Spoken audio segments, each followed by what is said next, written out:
I'm counting. Can you hear me now?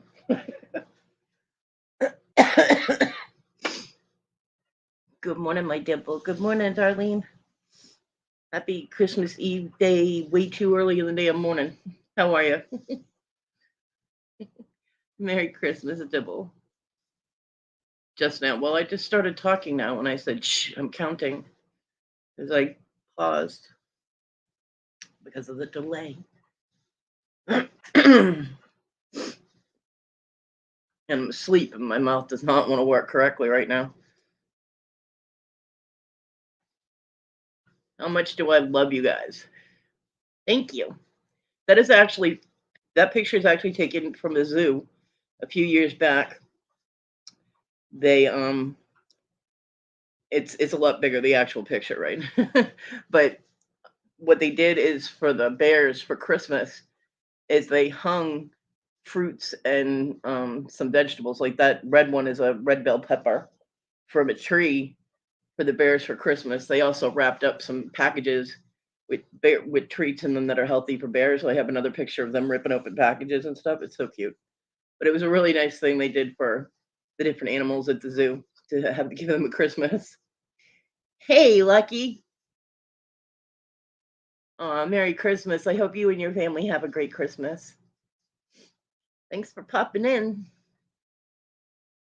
Right? Big purple balls. I went and searched for that background just for you guys. But I love you guys so much that after sleeping for 5 minutes through my alarm, I was like, well, hell, I guess I have to get up.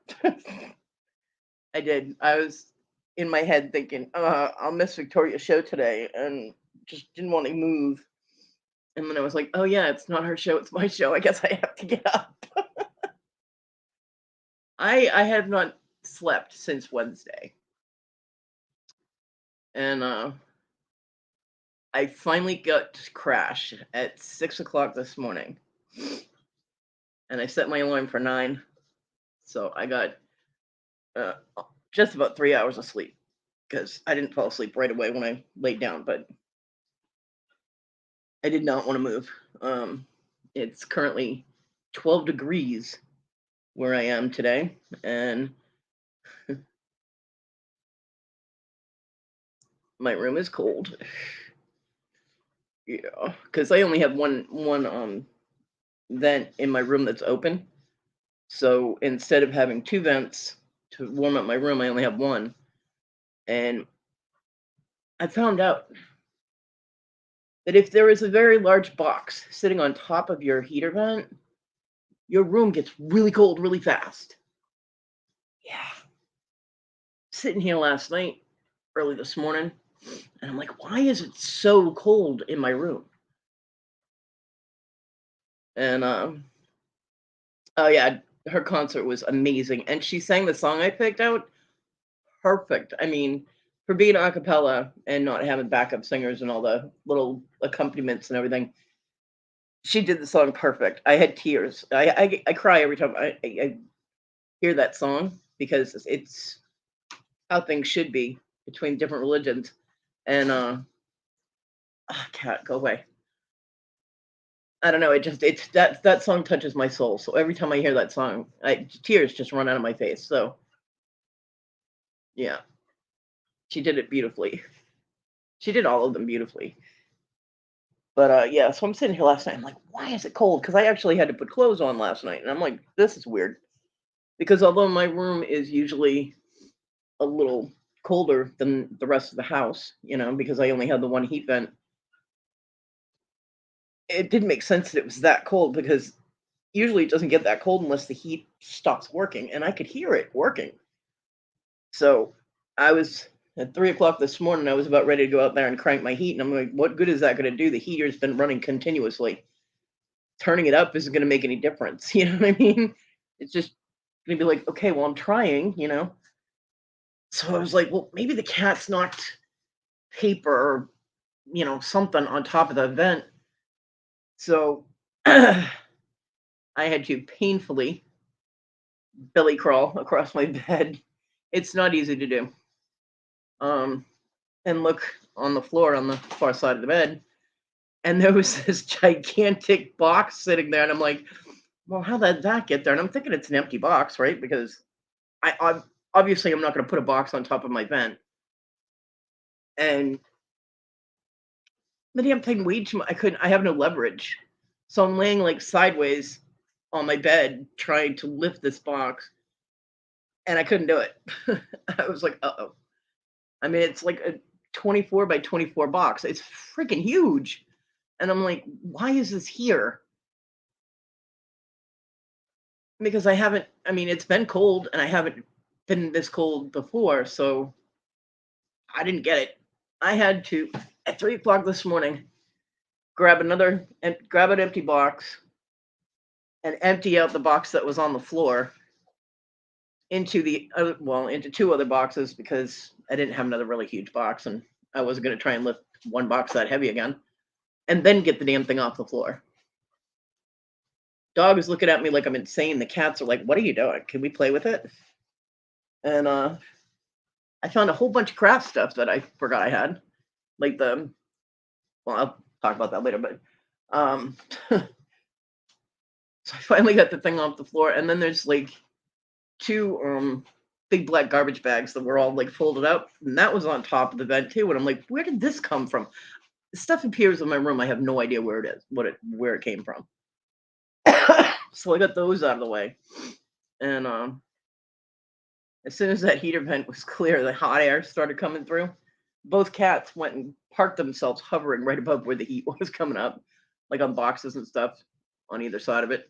I was like, yeah, stay over there. Dog was all like on the edge of the bed, sleeping as close to where the heat was coming up as she could.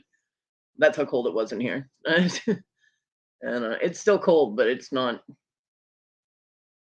it's tolerable. It's not like, oh my God, where's my sweatshirt type of thing. Um, I did grab my big T-shirt as soon as I woke up. The blanket came off, and I was like, "Ooh, Arctic air! Hello!" Put my big T-shirt on. But yeah, so this is why my room was so cold, and why at 3:30 this morning I was torturing myself and hurting my back by hey, standby, emptying out a box. Oh, my life! But the heat vent's clear, and if another box shows up there, I'm gonna be very suspicious about activity in this house. So. Mm.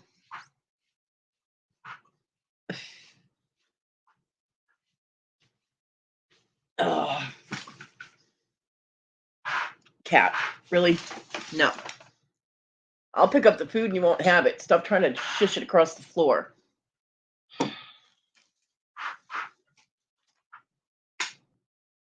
Quit it. The sound of the cat bowl getting dragged across my floor when she's trying to bury it drives me nuts. Merry Christmas, Samby. I hope you have a great Christmas. I hope your mom's doing all right. My mother, I found out yesterday, around 4:30 yesterday afternoon, that my mother had been without power for 12 hours. Um,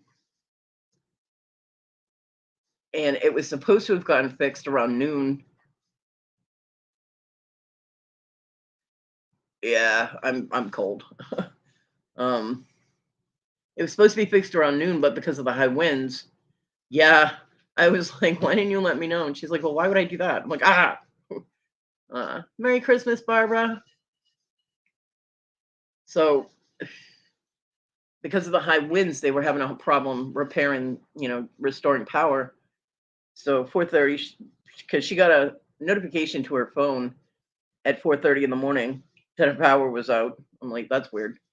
But yeah, so I was worried about her, and I forget what time hold on, I can tell you if I can read my phone. My eyes are still asleep. Um, it was during Victoria's concert that I messaged her and asked her if her power was back on. Um, my phone is cold; it doesn't want to work. Let's see. Yeah, I messaged her at 7:15. asked her if her power was back on yet, and she was like, "No, not until 9 tomorrow, 9 p.m. tomorrow." And I'm like, "What?"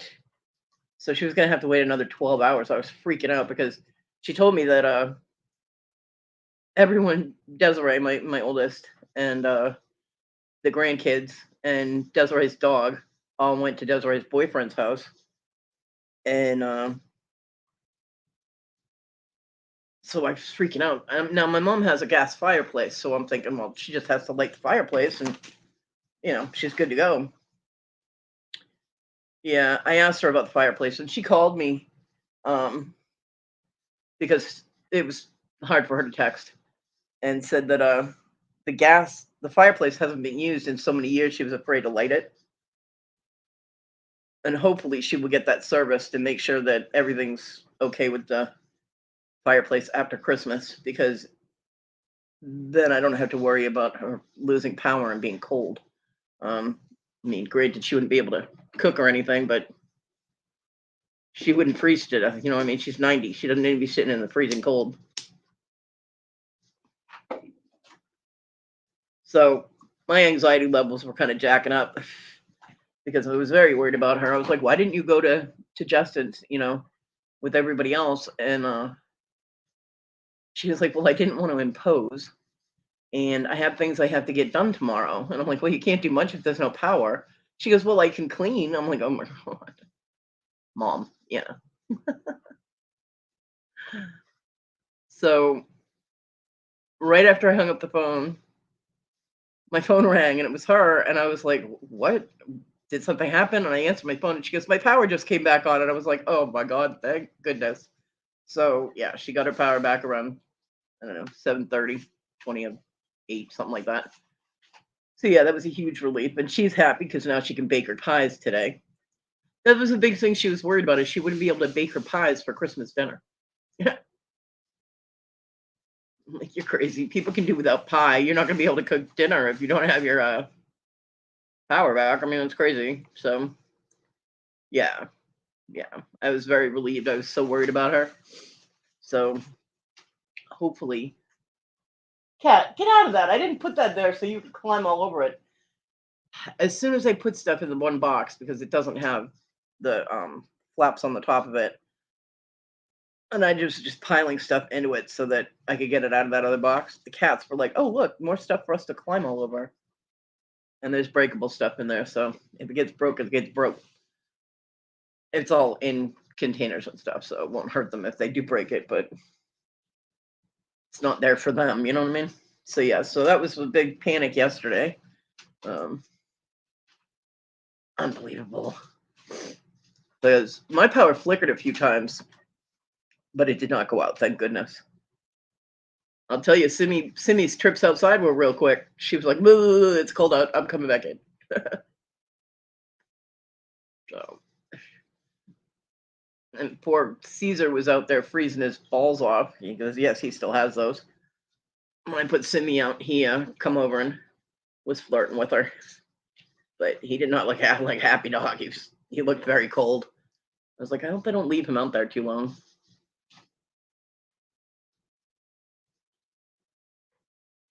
So,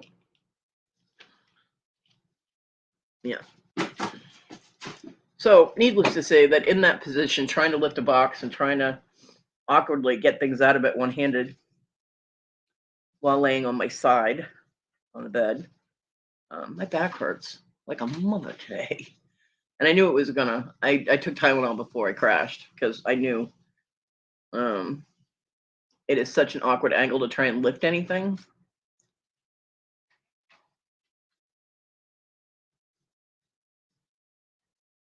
Oh. Well, I hope she manages it. I mean, I have I have my first prosthetic. It's supposed to be kind of like the quote unquote starter prosthetic, and then once your leg shrinks down like it's supposed to, and you have better movement and everything, and the initial prosthetic would be too big, then you're supposed to go in and get another fitting and get your permanent leg. Well, my arthritis on my knees made it impossible for me to actually walk. because when you're putting weight on your knees and you take a step and it feels like you have ground glass in your knees, it does not make you want to take another step. So I can use a prosthetic to stand in place and like take a step to the side, but I can't actually do the motions of walking. Um, so yeah, if there's something I need to do that I need to stand up for, then I can use a prosthetic as long as I have a couple of weeks ahead of time to wrap my leg and get it shrunk down where it's supposed to be. But I don't, and I can't get there to get another fitting done anyway. So I've managed to figure out how to do everything, pretty much everything from the wheelchair.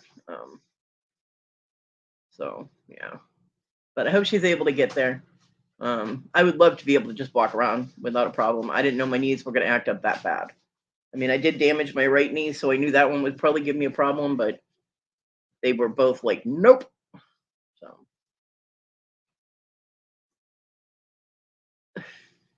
it does get frustrating. Oh, they did it twice, below and above the. Ooh, yeah. See, mine was only once, and I am so paranoid about any kind of infection now. It's not funny, because that's why mine got amputated, was because I got an infection in my bone after my ankle shattered. Yeah. It does get so frustrating though. Um, there are days that I get in the wheelchair and I'm in tears because I'm just so sick of being in a wheelchair. It's so frustrating that I can't just get up and go into my kitchen. In order for me to go from where I'm sitting right now with everything as it is right now, where I am and what's going on. Oh, she's having a hard time transferring. Yeah, that's not the easiest thing for me either. Um, I have to pick cat food up, put it in the bag so that the dog doesn't get to it. I have to move something out of my way, get the wheelchair over closer to me. Then I have to use the handicap supports that I have to stand up, which with my bad right knee is not easy to do. And then I have to do this like twist and rotate thing with my foot, like a pivot, heel toe, to get over into position in front of the wheelchair, and then try and sit down easy, which my knee gives out, and I end up like dropping into the wheelchair. And then I have to get out of the room backwards. Once I'm out in the entryway, I can turn around, but I have to go out my door backwards or I won't be able to close my door.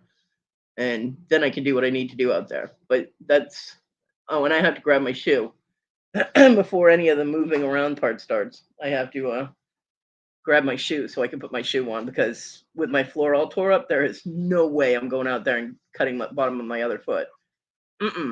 So the shoe has to go on. So yeah, it's a process. That's why it takes a few minutes for me to get to the door, and people knock and walk, and I'm like, I actually have a note on my door that says, if you knock and you need me to come to the door, please give me time to get in my wheelchair and get to the door. And they never do. They're gone by the time I get there. And I'm like, because I had to go through all of that. And mind you, I also have a really bad back. So, doing all that transferring and using the wheelchair itself hurts my back. So to get out to my door, it's a huge process for me. And then I get there and there's nobody there. I still have my right leg. I have my right leg, and I damaged my knee before my amputation. I had to have surgery on the bottom of my left foot, so I had a home healthcare nurse coming over here to do wound care, and I was on the porch, and I went to do the pivot turn thing to get from my wheelchair, because I always sat in like a kitchen chair out on my porch and then propped my foot up on another one so that she could, reach the bottom of my foot. And I went to pivot, and my knee pivoted, but my foot did not. So I twisted my knee really bad. And it's now the bottom of my leg is not quite lined up with the top of my leg like it's supposed to be. It is better than it was though. Before it was really, really bad. Now I can transfer. On a good day, I can transfer 4 times. Like I can get off my bed and go do stuff in the other room. Hey, Jennifer. It's Christmas bear time, so I changed my avatar. um, so I can get in the wheelchair, in and out of the wheelchair, like getting in and getting back out, being one time to do what I need to do. I can do that maybe 4 times in a day on a good day with my knee. More than that, and I'm hitting the floor because my knee will give out, and it will be hugely painful. But and Merry Christmas, Jennifer. So yeah, it is a big process. Oh, you're in denial about Christmas? Okay. Well, happy Saturday, Jennifer.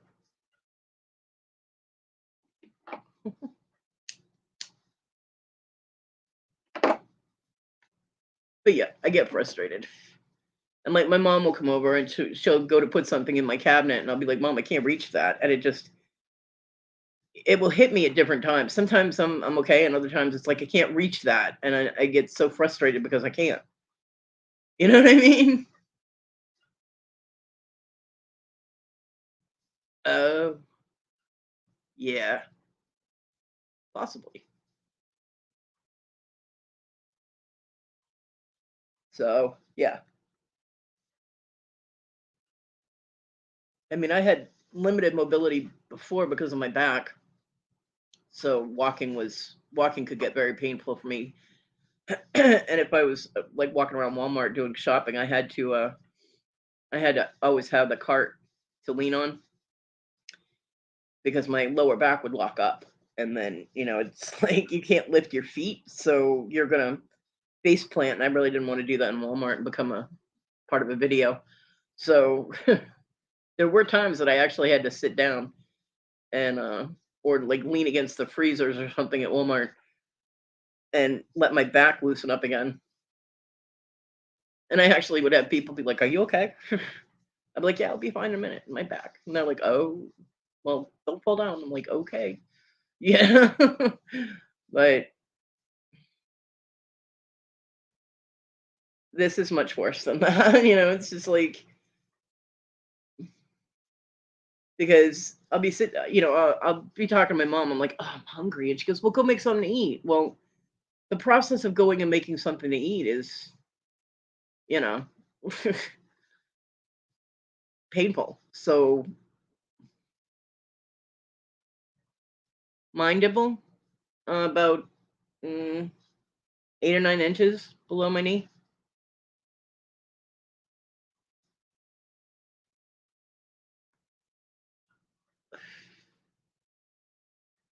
I could get my tape measure, but I don't want to. I think I measured it once. It's like 8.5, 9 inches below the bottom of my knee.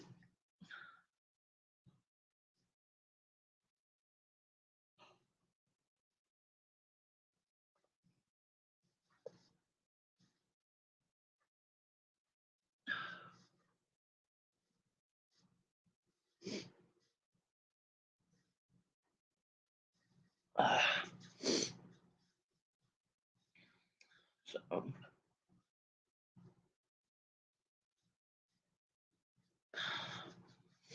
yeah, it does. It gets very frustrating, you know. And even if I want to cook something and like actually cook it, not just microwave it, um, most people they'll if they have to get stuff out of their fridge, it's like they go to their fridge, that's the entire length of your like, yeah, I know. They go to their fridge, they just gather up everything they need, and they walk over to the counter or table and put it down, and but boom, they're good. Me, it takes multiple trips back and forth from the refrigerator to the table, and then of course I got to do multiple trips to put things away.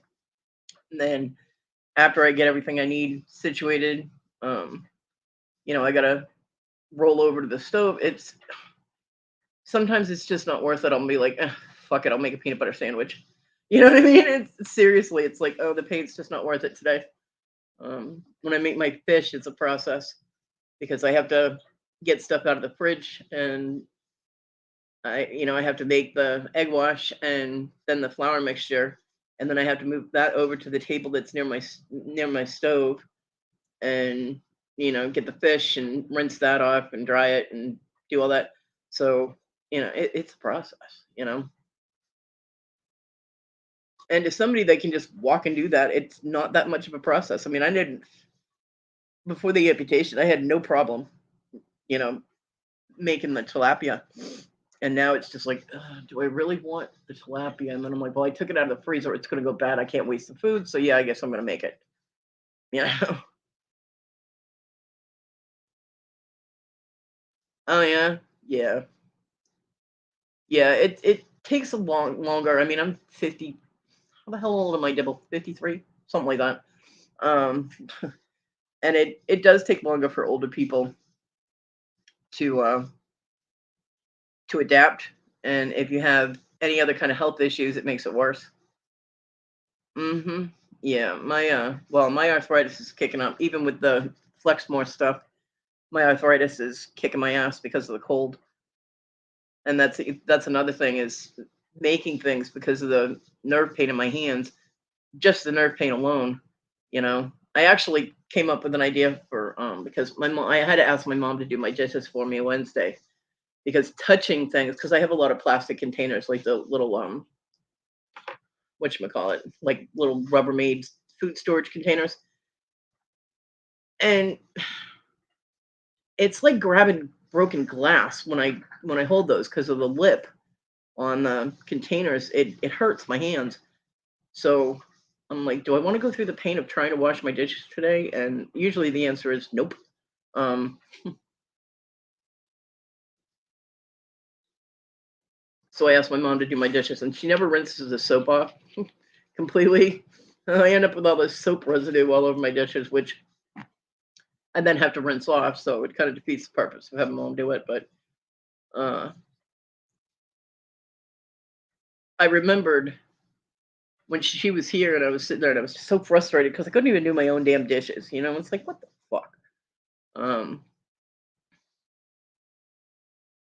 and I was like, you know what? When I had to wash my compression gloves, I actually wore them out there, and I was like, well, I need to do dishes. I'll just keep the gloves on when I do dishes, and it actually helped kind of buffer against the edges of everything, and I was actually able to do my dishes. And my back still hurt, my shoulders hurt because of the angle I'm sitting in the wheelchair doing the dishes. But I was like, why haven't I not gotten some of those damn rubber dishwashing gloves? you know, I'm like, because that would work as a buffer too against the edges of the containers. So I told my mom, I was like, Mom, can you look for those, the rubber gloves that you use to wash dishes? She goes, huh? So I'm like, oh, this is going to be a project. So I told her, I was like, just look where the sponges are. I was like, and they should have some, and they like come almost to your elbows or whatever. I was like, and they're usually either yellow or blue. I said, don't get the pink ones. And so she's going to look for them. And then, that'll be one thing she won't have to do for me. Because I feel bad asking my mom to do my dishes. So hopefully that will help, and I'll have a better time of it. That and my hands won't be soaking wet to put back in my gloves to be able to move the wheelchair from one place to the other. Because it's never fun putting on wet gloves or putting gloves on wet hands, that kind of thing. So, yeah, I was like, why didn't I think of this before? Felt stupid. Yeah. Well, she's got 10 years to go before 100, but yeah. Um, and I don't know why it didn't occur to me before, but she was doing my dishes, and I was almost in tears, just being so frustrated and irritated at myself that I can't get it done. I was smoking a cigarette, and I'm like, hey, it just popped in my head. Why don't you get the damn dishwashing gloves? And I'm like, well, shit. So yeah, she's gonna look for them for me. I was like, duh. So hopefully that will act as a buffer, and I mean, the arthritis. This is why I don't have heavy pots and pans. The arthritis will still bother me, and yeah, the nerve pain will still be there, but it won't be as sharp, you know, and that should help.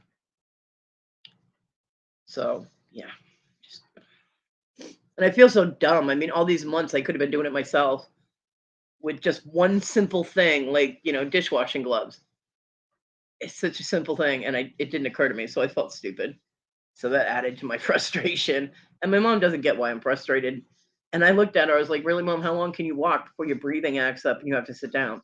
It frustrates you that you can't do what you used to be able to do." I was like, "That's how I feel all the time." She's like, "Well, I can understand that." I'm like, "Yeah, but you still do stuff that frustrates me." Mm, it's all right though. It's all right.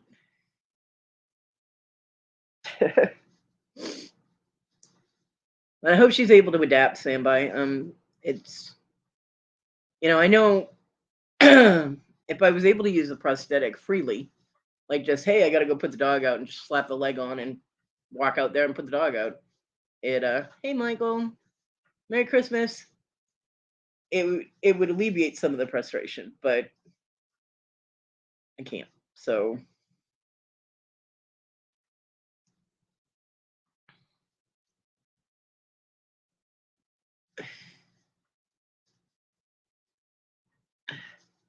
how you guys doing up there in the frozen north, Michael? You can have your weather back because we don't want it in South Carolina.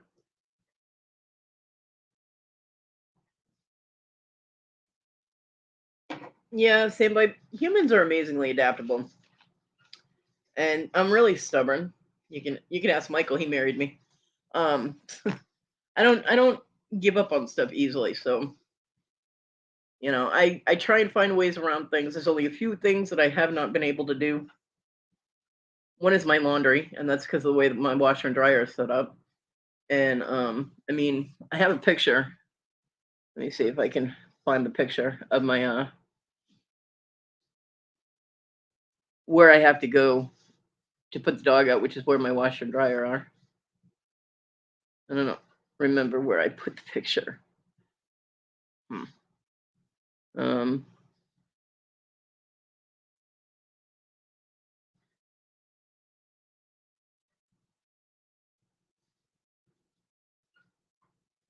but it's a very narrow space. It's only about 4 feet wide. So basically, the wheelchair can fit out there, and that's it. So I can't open the dryer, and unless I use my prosthetic to stand up, I uh I can't get stuff out of.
Whoops.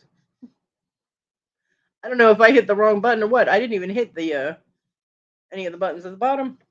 I'm back. Sorry. Hey Rhonda.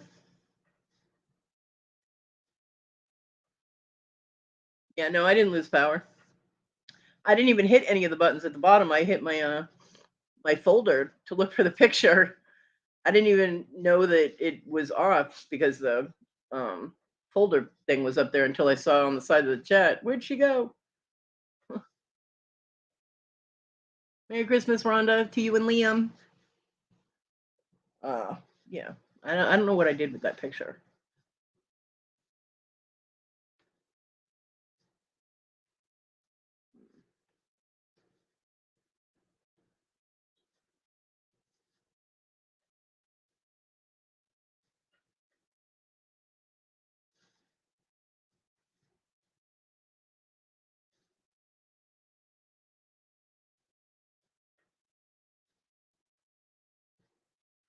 Oh, there it is.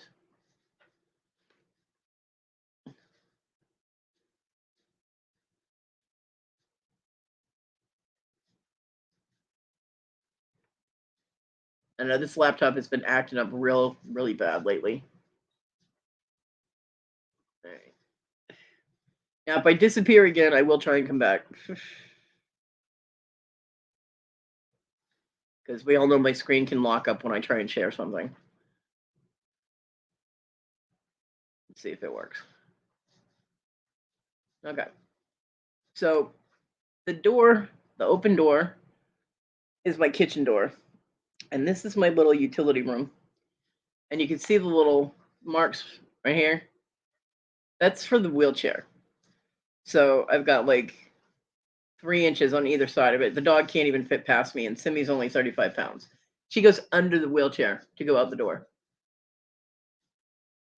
So, oh no, Liam's sick. That sucks. I hope he feels better soon. So, the dryer opens towards me where I'm from the perspective of the picture. So if my wheelchair is like right in front of it, I can't open the dryer door. And if I'm out of the room, I can't reach anything because the door is in the way. So yeah, doing laundry is not possible for me. um, the the little black thing hanging off the bottom of the back door, that's a leash. I have to keep my back door on a leash because if you notice, there's no door handle here. I don't know what happened to it. When I was able to start putting Simi outside again, I was like, why do I have no handle on my damn door? It had been a year since I had been out in this room. There is a little eye hook up here at the top. That's how I keep the door closed. But yeah, I have to unhook the eye hook, open the door, holding onto the leash, and keep a hold of the leash so that the door doesn't swing all the way open because there's also no chain on it to stop it from going all the way flat, and then I can't reach it at all. So yeah, it's fun. It's an adventure putting my dog out. So I get out there. Simi goes under the wheelchair, goes out the door, goes into her little kennel, does her business, and then comes back up the stairs, goes under the wheelchair, and out back into the kitchen. So yeah, that's my space right there. So that's what I got to work with. Um, it was definitely an adaptation that had to be done, but we figured it out. Merry Christmas! Thank you, and thanks for stopping in. Yeah, it sucks when kids are sick, but when kids are sick during holidays, it's horrible. I'm sorry.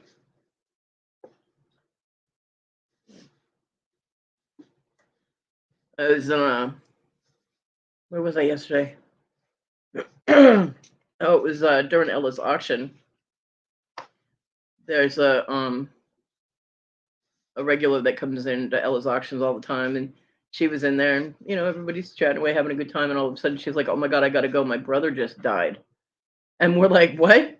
Yeah, it was. I can't even imagine getting that news. A couple days before Christmas, we were all like totally dumbfounded. I'm like, "Oh my god." I don't know what happened. I had no details on it whatsoever, but she was just like, "I have to go. I have to go with my family. I just got a call that my brother died." And I'm like, "Yeah, Carmen, I feel so bad for her and her family. So,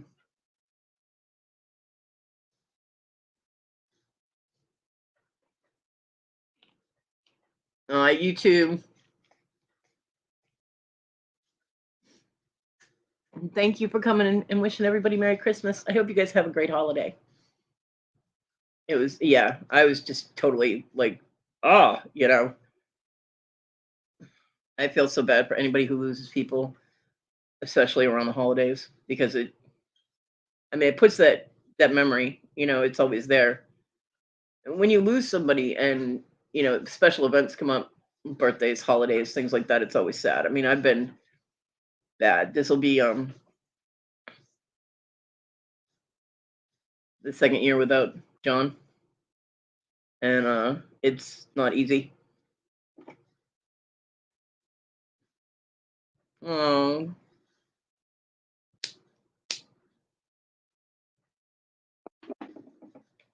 but to lose someone at the holiday. Hey, Mark, Merry Christmas. Oh, you're welcome. It was fun. I think you mean Thursday, right? Yeah. But yeah, it was fun. It was great. I wish you had been able to sell more. I wish people were buying up stuff, but you had some really awesome stuff. You really did.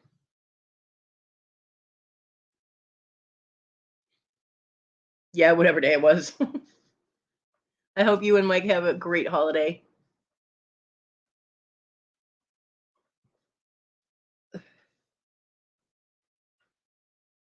Oh, Dibble, I'm sorry.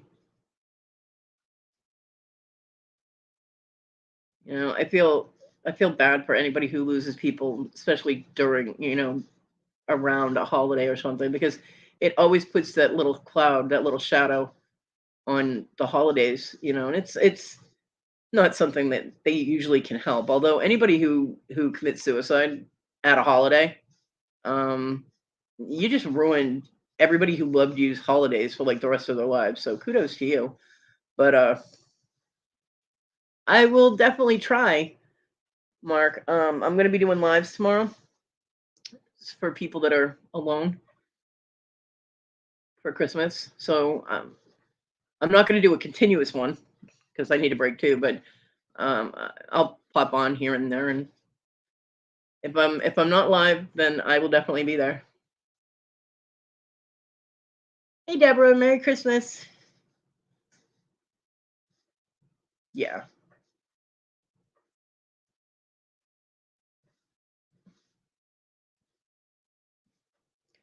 I have to say, the people in our community are so sweet. The people that have been doing giveaways, they're just, I mean, you know, they're being extremely generous with their giveaways. Lydia last night, well, early this morning, had some of the most expensive things I've ever seen given at a giveaway. I mean, she had like $120 bracelet, and she was actually giving away like sterling silver, natural stone, and stuff. And I was just like, oh my god, you know. Yeah, Sam. See, that's hard. I'm so sorry. Um, and Nikki, oh my God, 12 days she was giving stuff away, and then that big one at the end, and amazing. Our people are so generous and so sweet, and just people in different auctions saying, hey, send that to so and so. I mean, it happens year round, which is amazing and fantastic, but especially during the holidays, people are like, hey, send it to so and so, Merry Christmas, and it warms my heart that our people are so generous and sweet to each other, because it counteracts the assholes that come in and cause problems, like people who put my name on their damn troll website, their damn troll channel. I don't know what the fuck that was all about yesterday, but they need to get my damn name off their channel. Damn troll.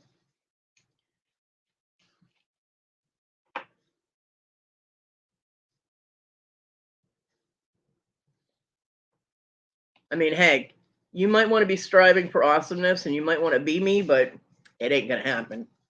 You know what I mean? You out of luck. Yeah. Now, I don't know if they put my name on there to try and get me blamed for that, but anybody who has known me for more than 5 minutes knows that if I want to fuck with somebody, I'll do it under my own damn name. I'm not gonna go make up a channel to do it. I only have one channel, and that's this one.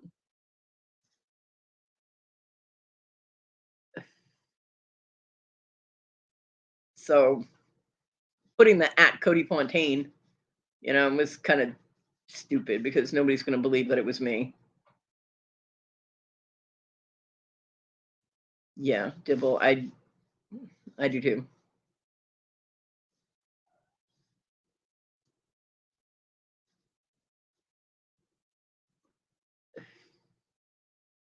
I have something electronic that started going off 2 days ago, and it's in a box somewhere in the land of everything, and I can hear it. It's dying. It's like this is, and I think it's the massager. that John got. It's one of those like four-legged plastic things, and you push the button on the top, and you can massage someone's back out. God, I loved it when we used that thing. I was like, oh, my back. And I think that Marty jumped on a box too hard and set it off. I have no idea where it is, and I know I can't reach it, so it's just gonna have to go until it died. But it sounds like a cicada got stuck in a box. Anybody from the South who's ever had I no, I don't think so, Darlene. What picture did you do for him? Um, but anybody from the South who's had to deal with cicadas, ugh, this thing is and I'm like, hmm, sounds like an adult toy turned on or something in the somewhere in one of the boxes, and I know I don't have any in there, so I'm like, no. Yeah, they are.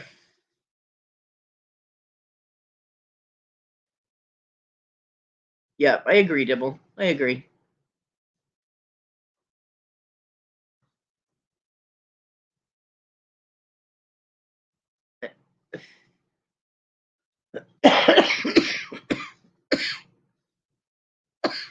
Sorry.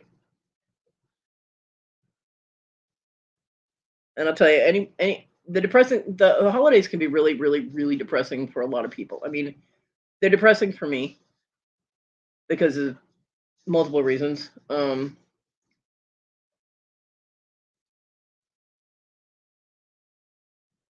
awesome, Darlene. I want to see it. But if you've gotten to the point where things are too overwhelming, was it 811 or 844? What is the suicide hotline thing? Hold on.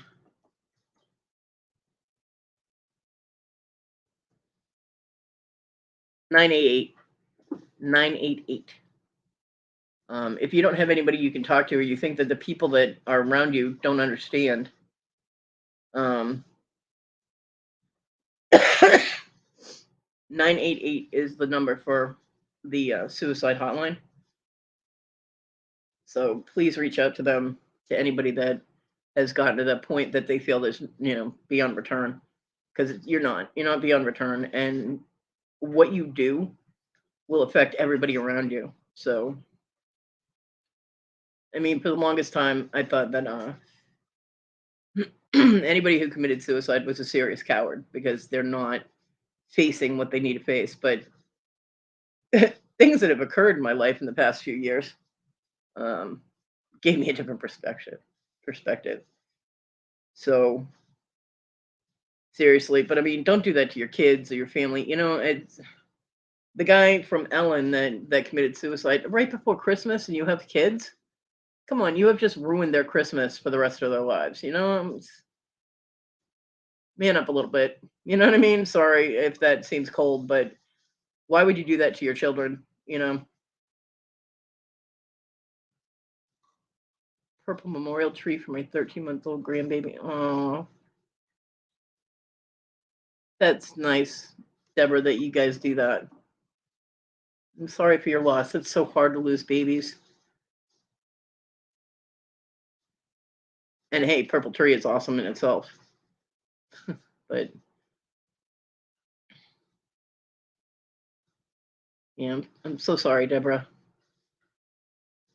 I know, Dibble. I know, and I did change my thinking on the coward thing, but still, you know. So I mean, just reach out. There's always somebody to talk to. Not me because I don't give a fuck. No, I'm kidding. I'm kidding. Kidding. And y'all know that's not true.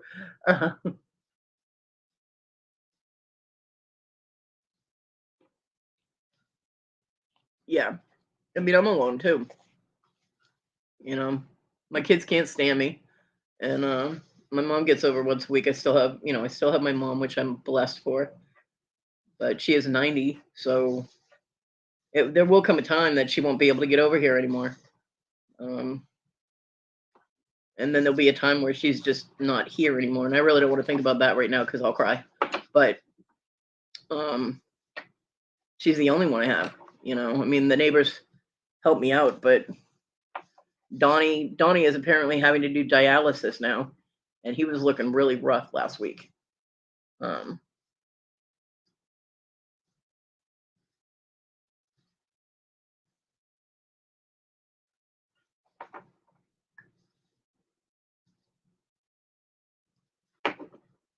it's nice that you guys do that, Deborah.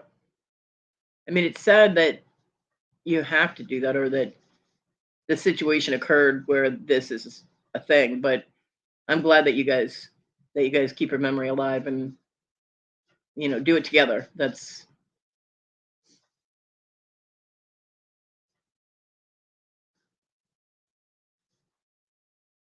yeah. A lot of people have that belief that cardinals are little messengers or loved ones that have passed.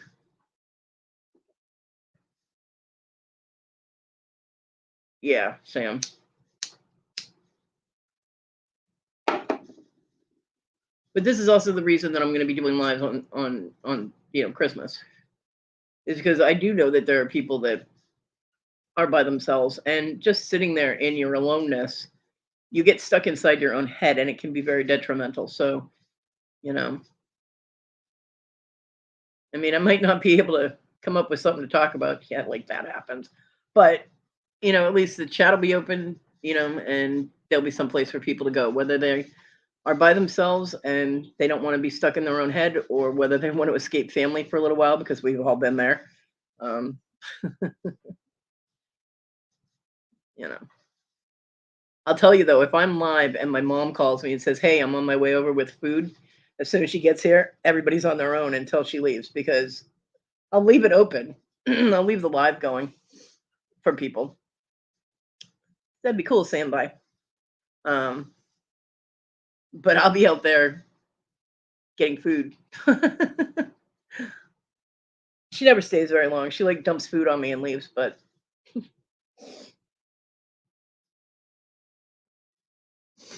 she did mention, "Well, I'll bring your presents over on Christmas." And I'm like, "Presents? I get presents?" Cool. I have no idea what it's going to be, because she vetoed my list. She said the stuff that I put on there was too expensive. I'm like, "Well, you're the one who handed me a catalog and said, here, pick things." Apparently, she did not open the catalog. That won't happen, Dibble.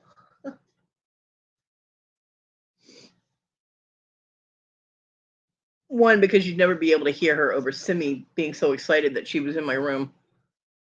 My dog loves my mother. And even Onyx will sit there and meow at her and try and get attention like a dog. Marty could care less. She just tries to escape out the room, but Onyx thinks she's a dog. So her and Simi both beg for attention when my mom comes in my room. But yeah, I'd probably be gone half an hour, 45 minutes or something. But I would keep the chat open and the live going until I got back.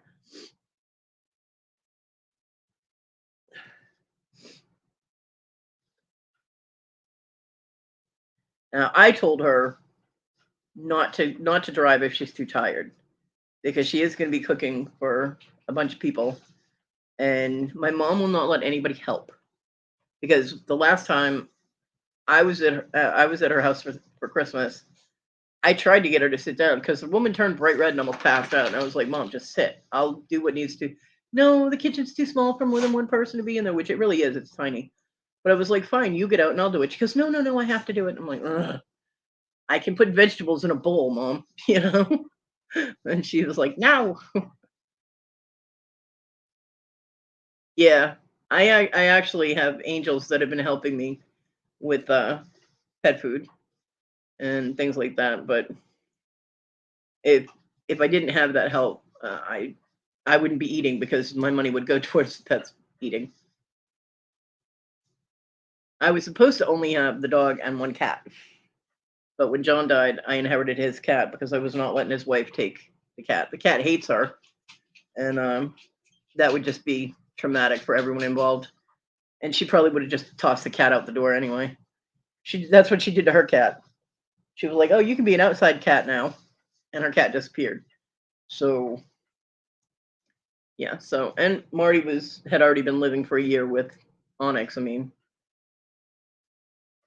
I was like, no, let's not separate the cats. So that's why I have two cats.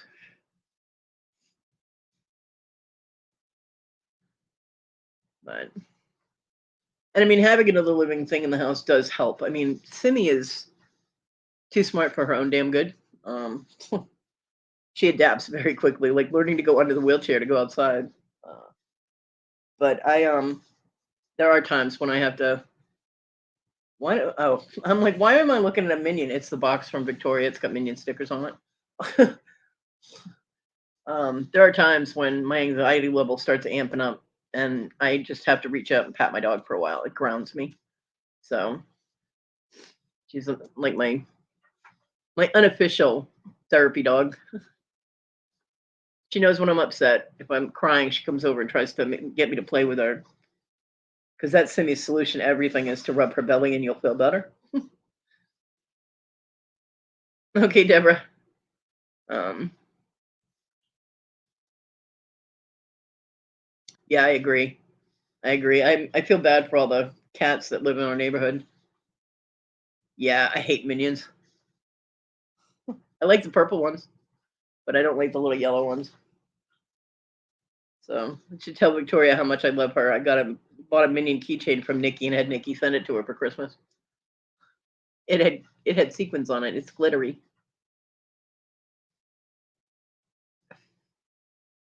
Okay, Darlene. So yeah. I'll be live. There are a few people that are going to be going lives. Mark and Mike are doing Christmas giveaways at 5 p.m. Central Time, which is 6 p.m. Eastern Standard. So they'll be live, and I'm not really sure how many other people are going, but there's always. Why, Dibble? You got a date? There are always people that go live. So if I'm not chatting away and someone else is live, then I'll try and be live. Give people some place to go, hang out. But yeah, if your emotions get overwhelming and you get to that point, please talk to somebody or dial 988. And I mean, those people volunteer because they care. You might be a total stranger, but they care about you. And I think that's an awesome thing for them to do, because that puts a lot of, I mean, someone having to listen to other people being that upset puts a lot of stress emotionally on the person taking the call as well. So, the volunteers that do that, kudos to them, man. Oh, Santa Claus is coming. Yeah, but not until tonight. Your makeup will be worn off by men.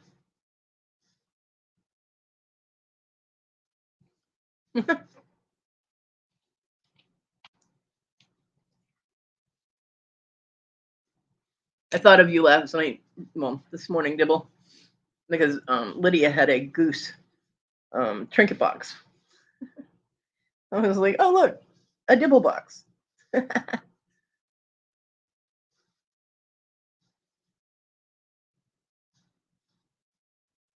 Oh, that's sweet, Sam. Oh, you'll reapply all day. Wow. Ooh la la. Dibble getting all fancy for Santa.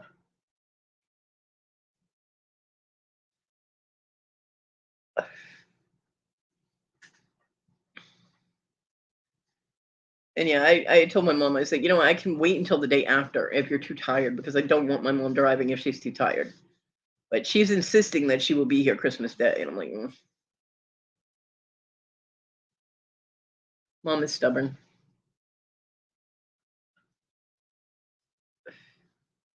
And mentally, she's still 30. So, she thinks she can just go, go, go. You don't want the answer to that question, Sandby. Nope. Hi, Christy. Merry Christmas.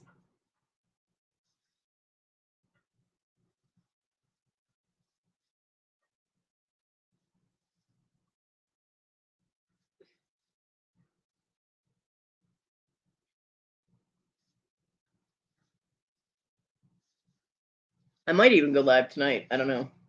Because Christmas Eve can be kind of hard on people as well. Everybody talking about what did I ask Santa for? My leg back. And teeth. That would be nice. But yeah, if I'm sitting here and I'm getting stuck in my own head, I will probably go live. Just be like, someone keep me company. You know what I mean? Hey, I'm not too proud to beg for company.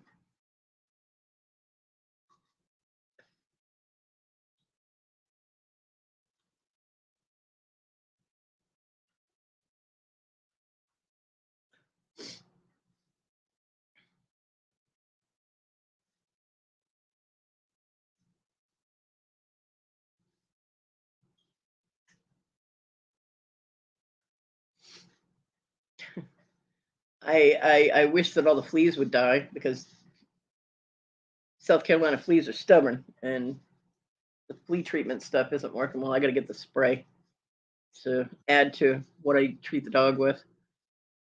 I'm not going to try and spray these cats because I don't want to bleed to death, but I'll hose the dog down with it.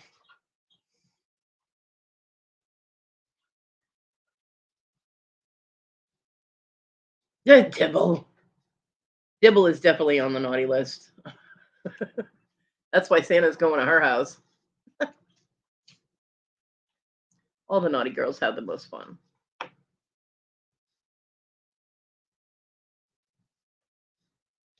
Good morning, beautiful Donna. Merry Christmas.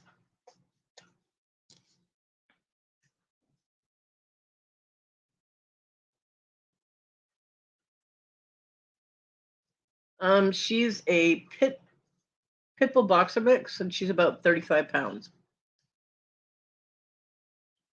Bravecto. Yeah, I've heard that works really well. It's just I can't afford that stuff. But I have, let's see, I have tried, what are the last ones? I tried that Nextar. Yeah, that didn't even work for a day. Well, it worked. The first treatment I used, it worked for about 3 weeks. Remember when Brandon, I had to leave my live for a little bit, and Brandon did the auction with Carol Ann, bought the stuff from him, and Brandon split the money because I needed the flea stuff. I got the Nextar, and yeah, that worked for about 3 weeks. And the next time I used the treatment, it worked for like 2 days, and so that was irritating. And then the Advantage works well on the cats. The fleas get off the cats with the Advantage. So I was like, well, maybe I'll get the Advantage for the dog. So I did that, and that worked for a little bit. And I usually use Frontline Plus with the dog, and that this time the Frontline Plus worked for about 2 weeks. So yeah, I have Advantage spray on my list of stuff from Walmart that I need to get. And I mean, the spray is not that expensive. Those topical drop things, those are expensive. But apparently the fleas here got really stubborn.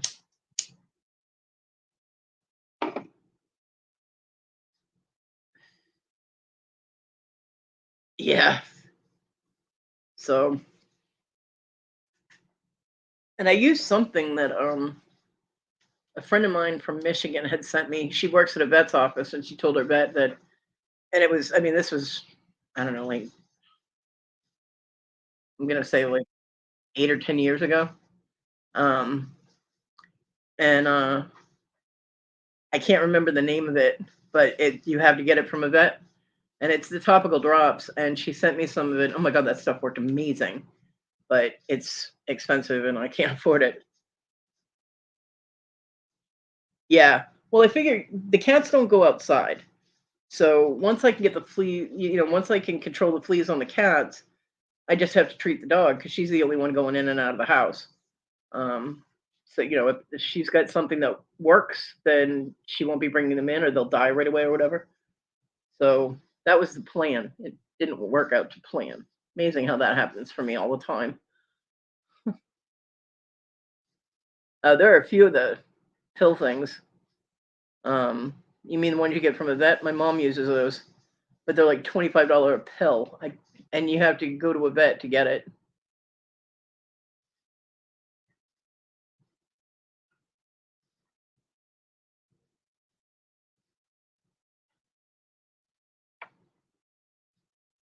Aw, thank you, my little angel. I got angel bucks. Thank you so much. That's going towards my grocery money so that my mom doesn't have to buy my groceries this coming week. Well, probably 2 weeks. Because I had another angel send me some food. Yay.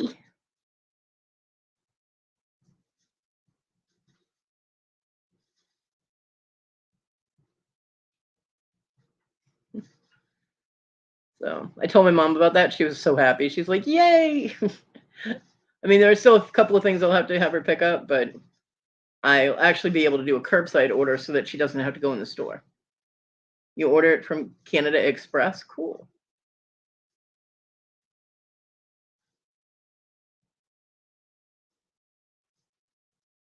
Yeah, those pills that the dogs can take, they work really well because it actually puts, it into their system so that when fleas bite them, they die. Um, but I have no way to get my dog to a vet, so knock on wood, I didn't just jinx myself. Uh, she has been amazingly healthy for 10 years, and I like that hardy little thing. Huh? Yes, you are. Um, so there's just no way for me to get that. But yeah, Christy, that would be greatly appreciated, and my dog will love you forever. So will the cats because they're getting tired of it too. And I hate having fleas jump on me because they always do it when I'm trying to go to sleep, and they always aim for my face, and I absolutely hate that.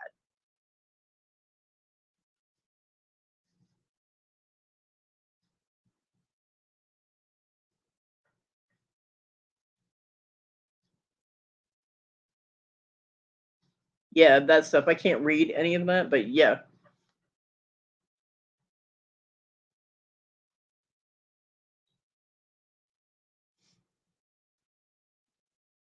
Now I tried that Nexstar stuff because somebody I know uses it and they swore that it works really great. And it might for them, although they use it on cats and I had to use it on a dog. I don't know if that makes a difference. I also got the Capstar, which is the same as Nexstar, except they're a pill, and they're for like emergency. Oh, I couldn't see the picture. I couldn't. I could see the picture, but I couldn't read it. But yeah, Simi's 35 pounds, so anything in that range works well. Um, and it's for like emergency flea infestation. So the Capstar works for 24 hours. You get in the pill, and and that worked actually, but it only lasts 24 hours. So after that, the fleas were like, "Oh, coast is clear, party on." So, and I had to trick Simi into taking it. I had to put it in a little piece of bread. What was really fun is when she missed and knocked it across the room with her nose, and it went under my baker's rack. So, and she couldn't get her head under there. You know how hard that was for me to get that little ball of bread out from under the baker's rack? I'm using my grabber. I'm trying to grab it. I'm trying to shush it, sweep it. Oh, it was terrible. I was like, damn dog. Hey, TG, give that halo back.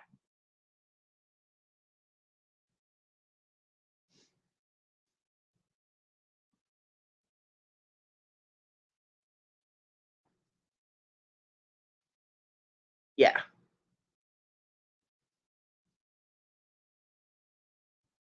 Wow, 12 weeks. Stuff lasts a while.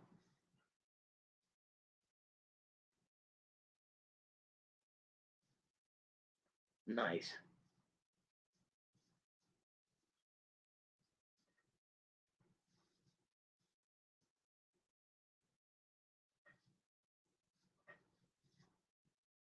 Yeah, see, that's what I need.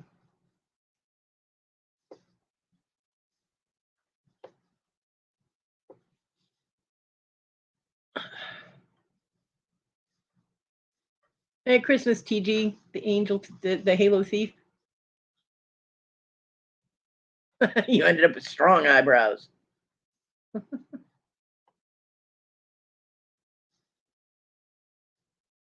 Yeah, 12 weeks is a good long time because the drops were supposed to last 30 days. Although when I was doing research, aka Google, it was saying you can apply it after a couple of weeks and this that. They don't. They used to say don't redose your dog for 30 days. Now they're saying you can redose after 2 weeks and blah blah blah, and you can use spray additives and all. And I'm like, so apparently your stuff's not as effective now because fleas build up a resistance to it. So, been feeding the gooses.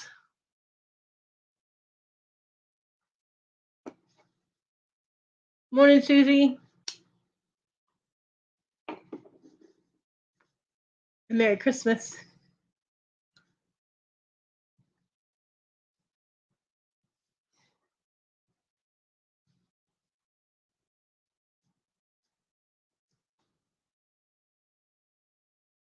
Yeah, we went up a couple of degrees. It's now 15 degrees here.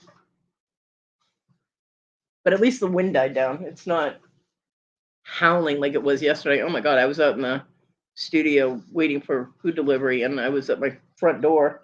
It sounded like hurricane winds out there. I was like, holy crap, it's windy out here.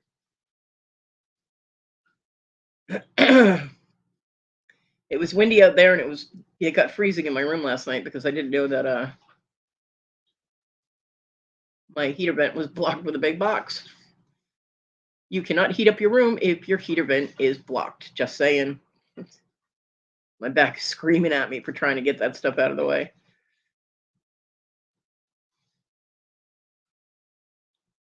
But I did it, damn it.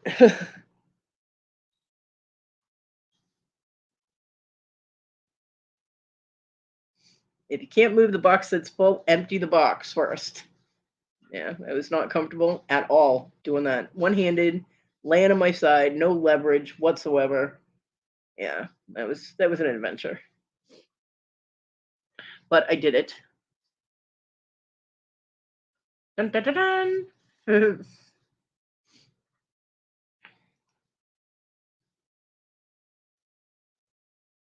I still don't know how that box got there because I know I didn't put a box on top of my heater vent. Matter of fact, the last time I was over there was because there was a book that was blocking 3/4 of the vent that was kind of wedged, and I had to get that out of there. So I did, and I specifically made sure that the space around the heater and over the heater was clear. So I do not know how that big heavy box got there because it wasn't on top of anything. I don't know. My room's haunted. Oh, that's sweet, TG.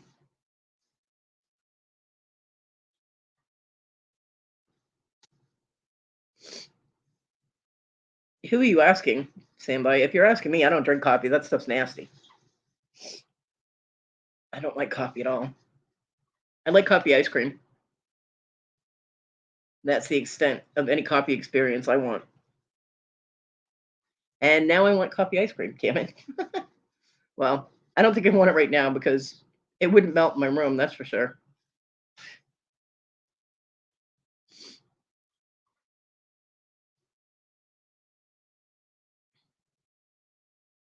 Nope, I don't drink swill or eat liquid ass. Oh, everyone's favorite. It's a poll. All right, Samby wants to know if you guys like espresso or regular coffee.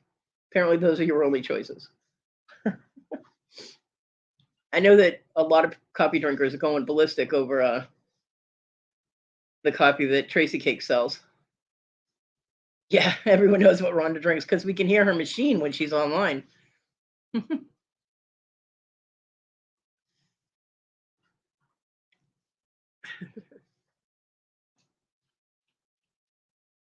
It's like, God, Rhonda, what is that noise? And she goes, my cappuccino machine or whatever it is.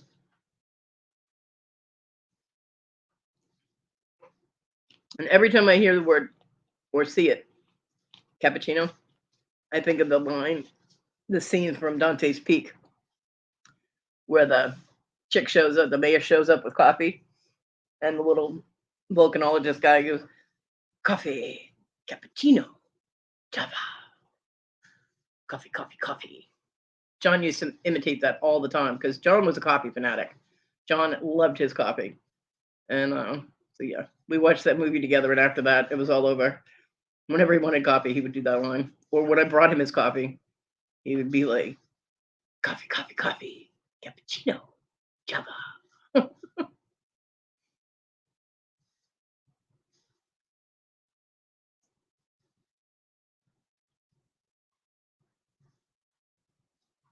Think of the movie Green Hornet. Yeah, I think they're all loud because of the steam.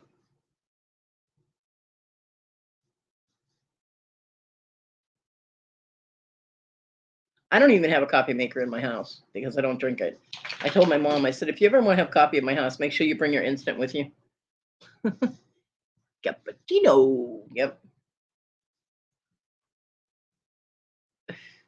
When my neighbor last year said, "Oh, I didn't know you were alone for the holidays. I would have brought you over some food and come. I'll come and hang out with you." Yeah, I haven't seen her since. I told her I was like, "Make sure you bring your own coffee because I don't have any." Guess I didn't have to worry about that. Hmm.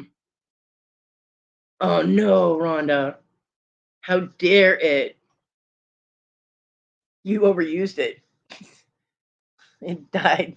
It died. You killed it.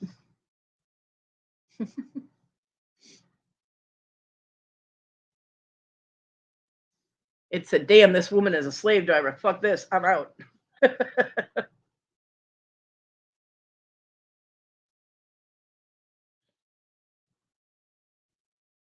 Yeah, she is.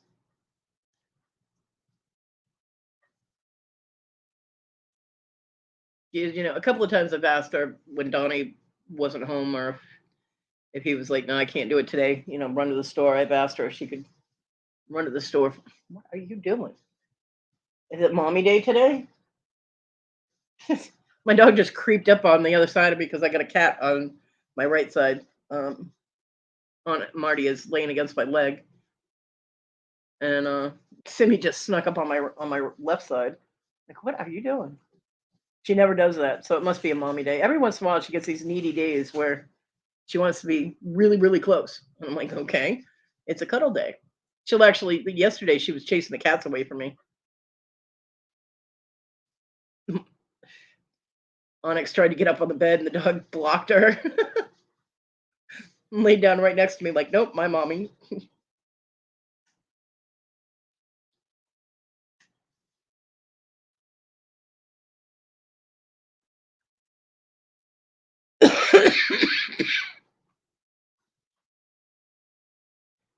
So, yeah, so I messaged Sarah, which is the lady that lives next door, and it was always either she didn't answer me, she read the text but didn't answer it, like I can't see that she read it, or she'd be like, "Oh, I'm not feeling good," or "I'm not home," and then I see her walking around in her yard. I'm like, "I do have windows, woman." So yeah, I'm like, whatever. I haven't tried in months since it was pointless, and I don't like banging my head against a brick wall, so why bother? And Thanksgiving came and gone, and she was right next door. Obviously, nobody came over here except my mom. So, well, and the boy for an hour. But didn't see hide or hair of her. Yet she's like, "Oh, if I had known that, I would have brought you dinner. I'll get you dinner next year." I'm like, "Uh huh." I'm not gonna hold my breath for that.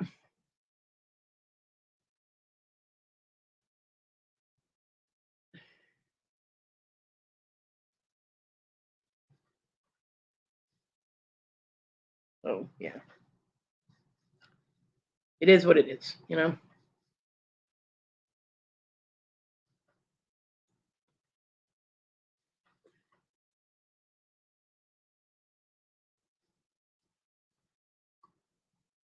They set a someone at her house set off fireworks one day last week, this past week.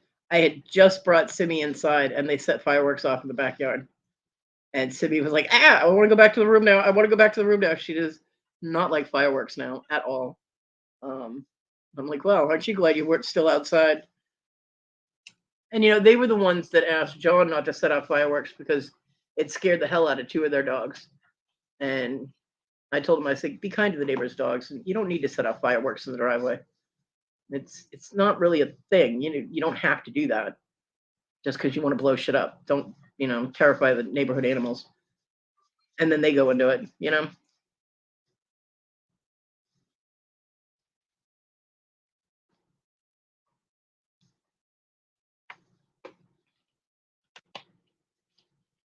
Hold on, I gotta answer a message. I got dinged.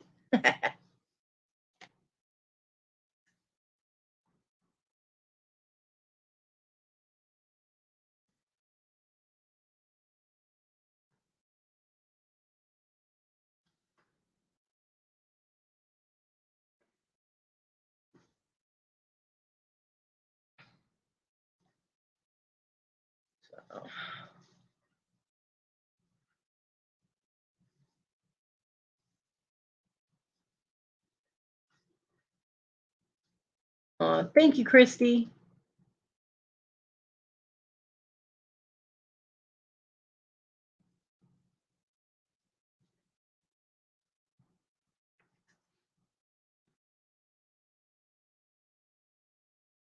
I'll be right back. I can't see the chat, so if you're talking to me, I'll be with you in a minute.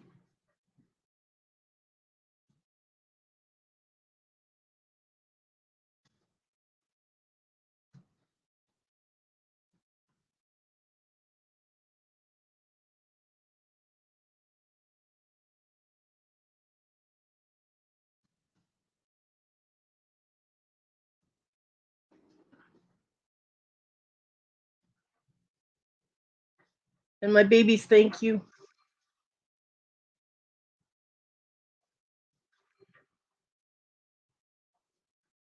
Yeah, they wouldn't last long, TG. Everybody would jump their shit for real.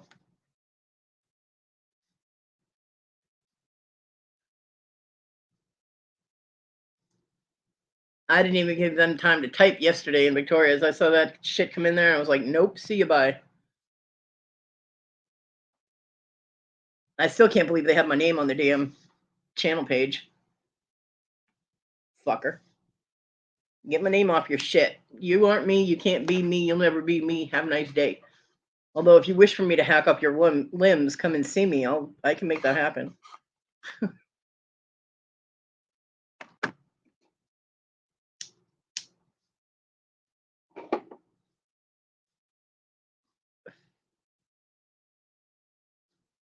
Yeah, Victoria was very confused. She goes, "Why? They didn't say anything bad." I'm like, they did in Larry's chat, and I'm not putting up with that. Not in here. Because the way they were behaving would have got Victoria very upset. So, no. Right? Bears like to play with their food, although, I don't eat trolls because you get food poisoning that way. But that person did confirm that they was one and the same person. Vagina and the mustache name, because I booted Mustache and they came back as Vagina and said, "Whoa, I didn't even get a chance to sink or swim or float or sink or whatever." So that just confirmed it was the same person. And Dibble got him that second time. It was like, oh, bam. Yeah, the email. I mean, that little at thing, I don't think it's an email. What is it? Because it just says at and then a name, but it doesn't have the email extension. Yeah, Donna, like when you go to someone's channel, under their channel name, it will say at, and then it will have a name. And it had at Kodi Fontaine on their page. I was like, fuck, no, you don't. I don't even use Kodi Fontaine for anything. So I'm like, what? I don't know if they're trying to get people to think that that was me, which, like I said earlier, anybody who knows me for 5 minutes knows that I wouldn't do shit like that. So,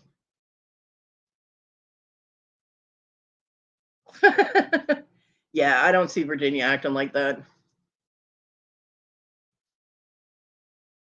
I mean, like on emails and things like that. It's either that or tyrannical, Dibble. Those would be my guesses.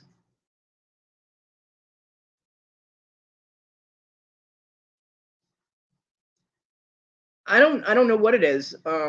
It just, I know, like when you go to a channel name, like if I went to TG's channel name, it would say like at the top of the channel. I'll actually do it. That would help. Um, it says the Porcelain Princess, aka TG, and then right under that it says at Toilet Girl 6969. So I don't know if that's her. TG, is that your Gmail name? Like, is that what you use for Gmail? And then it says how many subscribers. So yeah, where that at thing was on the trolls page, it said at Kodi Fontaine.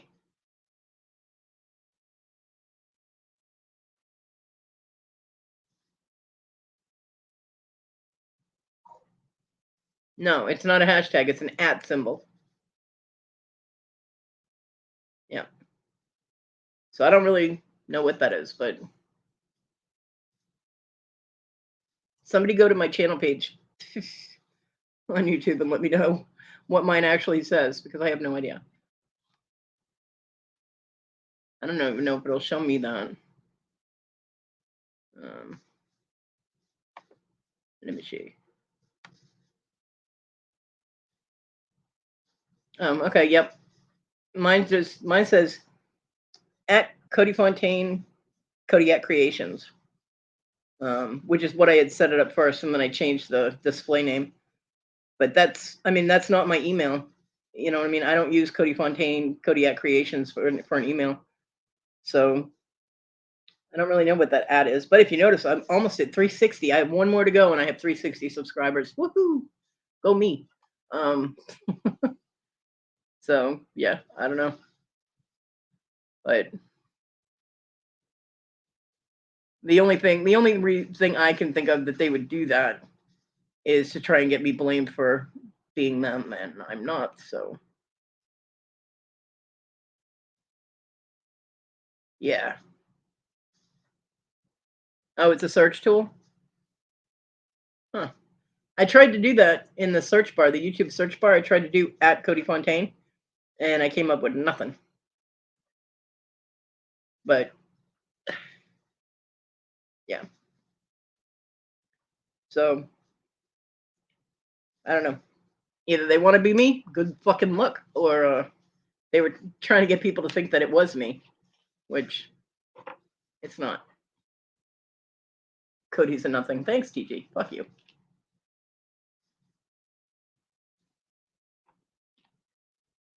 Yeah, I don't know. But anybody who knows me for 5 minutes knows that if I'm going to come at somebody, it's going to be face to face with this name. I'm not going to go make a channel and hide behind it and be like, because I'm not a pussy ass douche canoe like they are.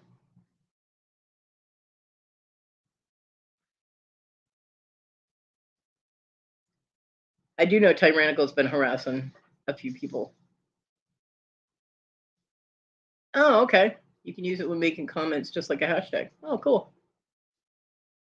I love you too, TG. Welsh brat.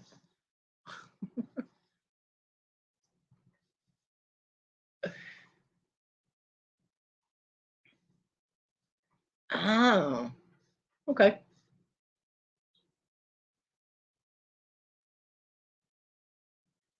Cool. I learned something new today.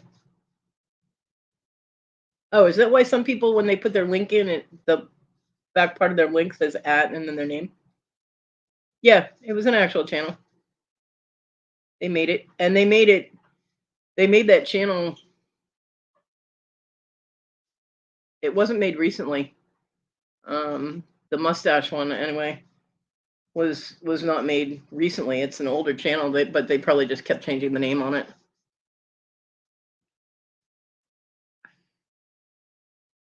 But I know Tyrannical was harassing Tammy, Tammy CNY, under the name Backbeat Rhythm, and scared her half to death, because that's what Tyrannical likes to do.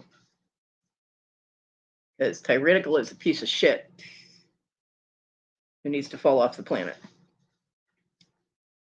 But yeah, the two that were in recently was Vagina Bondage, which in itself is a bit offensive. And then the one that came in yesterday was Mustache Riding Saddle Tramp. Yeah. So They've both been blocked from Larry and Victoria's.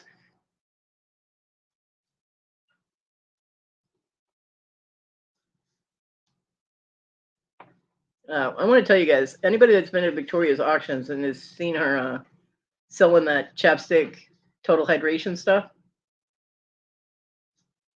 the stuff she had was tinted. It was like a light tint one. But the other day, I was on Amazon and I saw the total hydration and they had it. It's called Happy. I was like, well, I could use some happiness. What's the flavor? And it's orange and lemon, citrusy. Oh yeah, Victoria was amazing last night. He does dibble, and he's got a thing against me because I don't put up with his shit. Um, when he comes in and changes his name and stuff, the first time he did that, when he was mimicking everybody's name and nobody knew who it was, I was like, Nate, knock it off, and he got pissed because I outed him. But anyway, I ordered the chapstick. I treated myself and I ordered the chapstick because I love orange flavored and orange scented things and like citrusy scented things. And I was like, I wonder, because chapstick is usually like the scents and flavors are there. You know, it's not like, oh, it's supposed to be this, but it doesn't really. No, it's somebody that we know, Sam. Um, and I got it in the mail the other day, and this stuff is absolutely fucking amazing. It's like chapstick on steroids. It's awesome. And I know that people have sent me lip balms, which I totally appreciate, and I do still have them. But for some reason, they get all like gummed up on my lips. They don't. And I was really really looking forward to that orange Burt's Bees stuff dibble that you sent me, but it doesn't even. It's just like a hint of orange scent to it, and it doesn't taste like orange.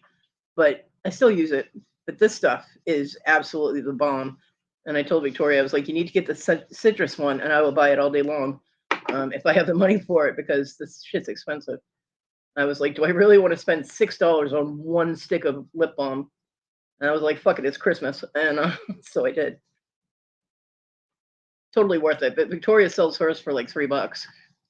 So if she ever gets any of the citrus scent or other flavors that I like, I'll be like, mine. Oh, good, TG.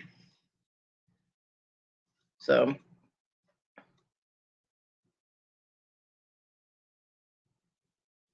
oh, really? I've never tried the Palmer's. I have their lotion, Palmer's cocoa butter lotion. Dibble sent me some. Yeah, yeah. There are a couple people that like to change up names, and I don't mind if you change a channel name. You know what I mean? It's up to you. It's your channel. You can change the channel name, but when you pretend to be somebody that nobody knows, it's deceptive, and especially if you're gonna be all douchey about it. Yeah, yeah, I have, and she gets mad every time I do it.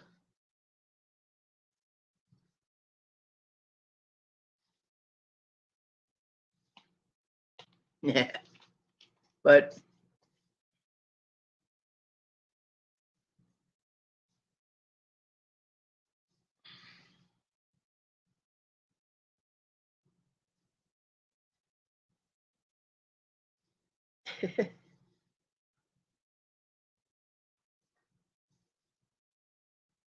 nice, Rhonda.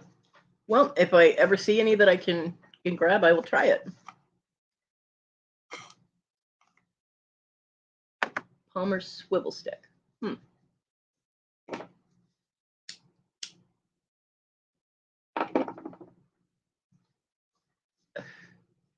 The Burt Bees one that the Dibble sent me, that one came in really handy because my green apple chapstick had just died.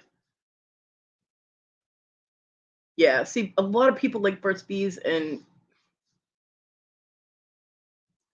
I don't know. Maybe it's my body chemistry, but it does. My body does not like Burt's Bees. Like my lips don't like it. I did, although I was expecting a little more from Burt's Bees. I was expecting a stronger scent and flavor, and it wasn't there. It worked though. I mean, If I didn't put too much on, it was great. But this stuff is amazing.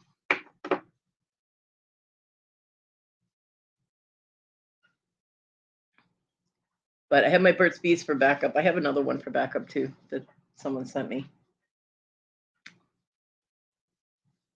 The other one that I can use is Lip Smackers. That one I can use, and it has a nice, you know what flavor it is when you put it on. EOS. Do I have an EOS one? I don't know if I do or not. Oh.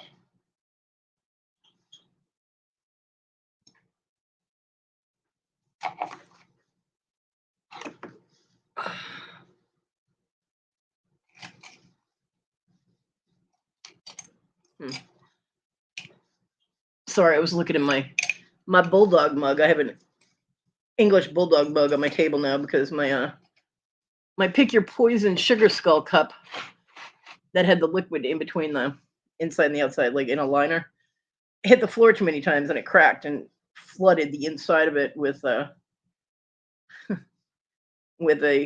blood red liquid, which I pulled my pen out to write something down and it put a drop of blood red on my paper. And I'm like, oh my God, am I bleeding? It took me like 2 minutes to figure out that the cup had leaked. So I had to take everything out of it and wash everything off. Oh, pain in the ass. So I had to grab one of my mugs out of the box that the cat's always laying on. She was not happy that I made her move, but first thing I grabbed, my English bulldog mug that John got me. I don't think I've tried EOS. I don't think.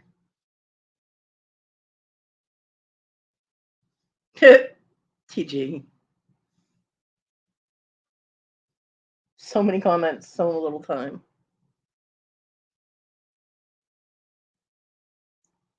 Well, later on, I will be eating these. They're Jimmy Dean breakfast bites, and they're sausage, egg, and cheese. And I saw them, and I was like, "Ooh, those look yummy!" So I'm going to try them and see how good they are. They got delivered yesterday from my angel.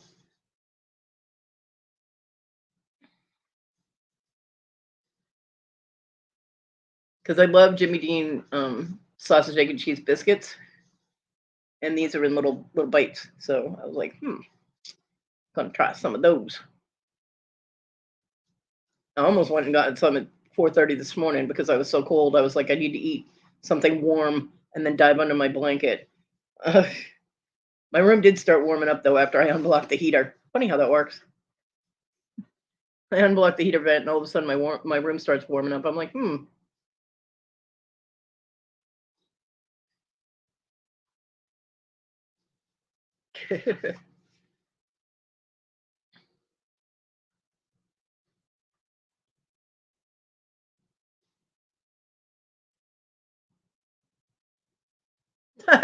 Sam. Oh my. Unless they stretch all the way to Wales, I think you're safe there, standby.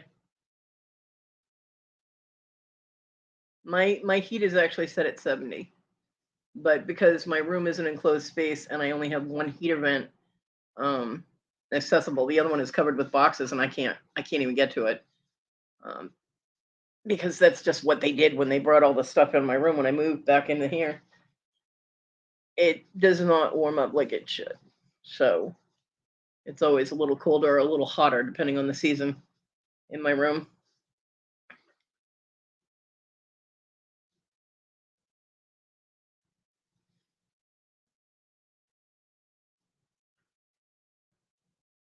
So having that one heat vent blocked was very detrimental. It was.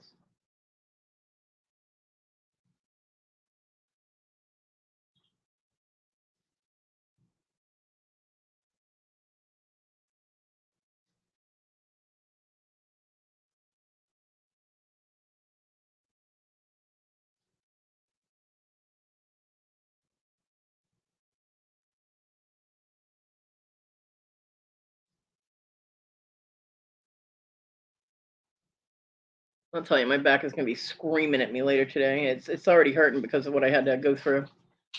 But good morning, Dawn. Merry Christmas.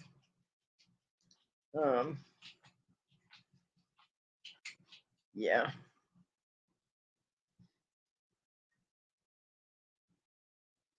But we shall survive.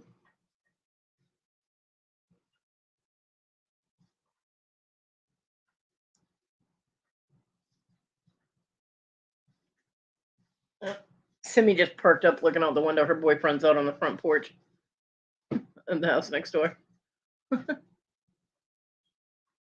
She all perked up like, I see you, honey.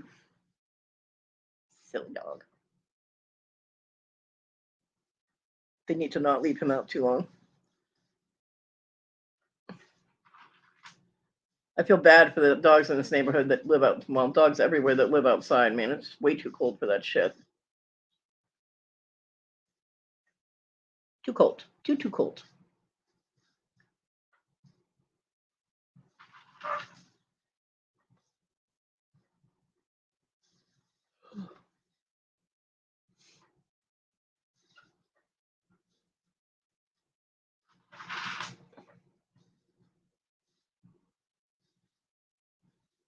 Oh, I see Mr. Jim posted an upcoming for tonight, 7:30 p.m.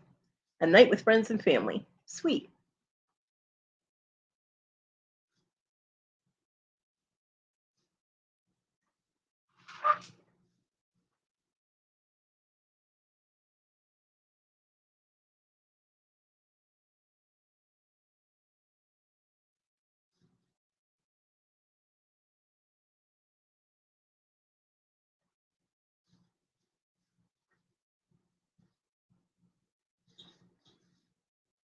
Sorry, I'm zoning. I am so tired.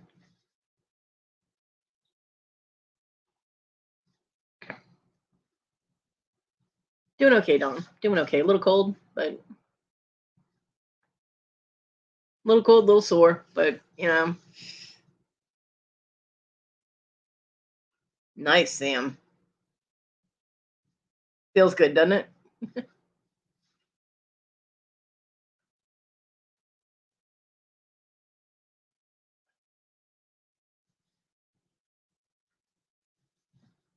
And congratulations.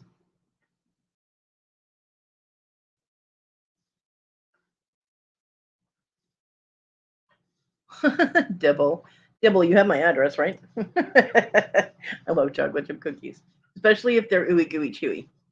I love ooey gooey chewy chocolate chip cookies. And no, I cannot say that 5 times fast, but surprisingly enough, Victoria probably could. She can do those tongue twister things perfect, but she can't read regular English. Oh, I love it when she reads stuff and it's on the screen and she reads it and she says a totally different word from what the word is there. Gotta love Victoria.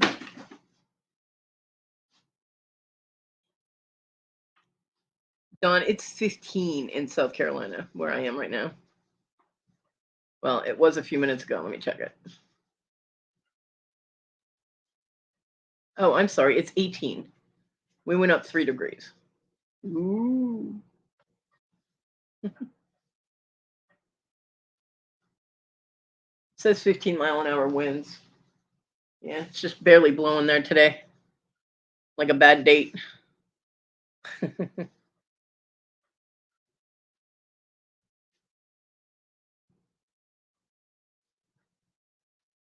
Oh, there you go, Dibble.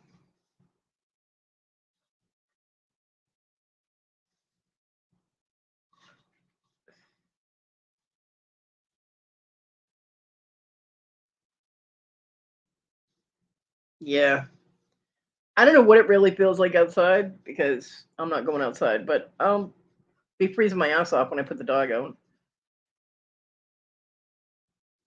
So basically, the plan is when I end the live, I take the dog out, get her fed, then I make food, and then I come back to bed. I eat, and then I crash with nice warm food in my belly. Get in my belly. And now I need to do laundry and use the dryer. See, that wouldn't work unless I left my back door open because my little utility room heats up nice. So unless I want to sit in there, but no. because that storm door on the back is not airtight. And that little room is not insulated. Yep, it's 18 here right now.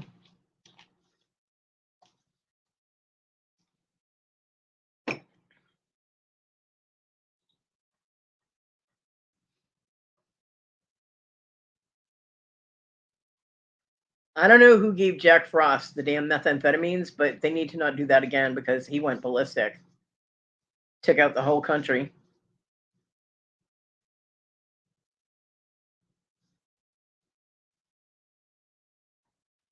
Well,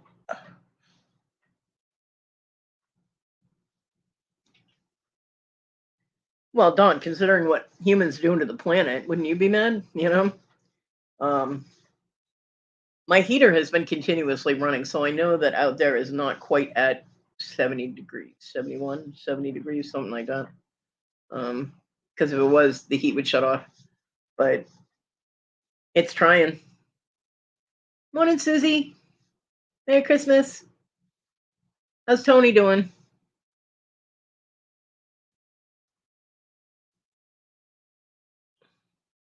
My electric bill is going to be huge. I'm not looking forward to crying over that.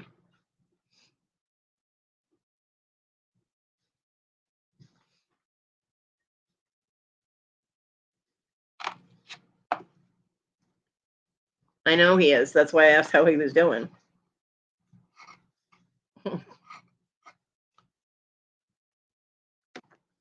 I hope he feels better soon. It's no fun being sick.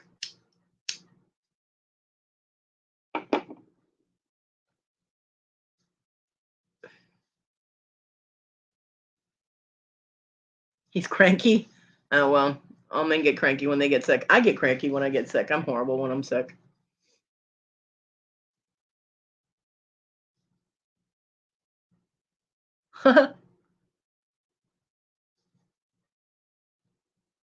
Dibble.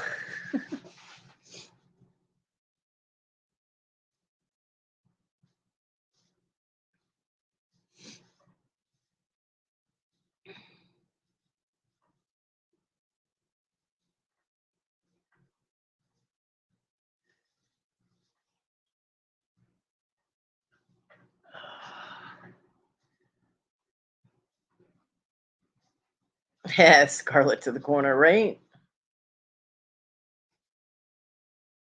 I hope he gets better soon, Susie. And you don't have to deal with his crankiness for long, you know?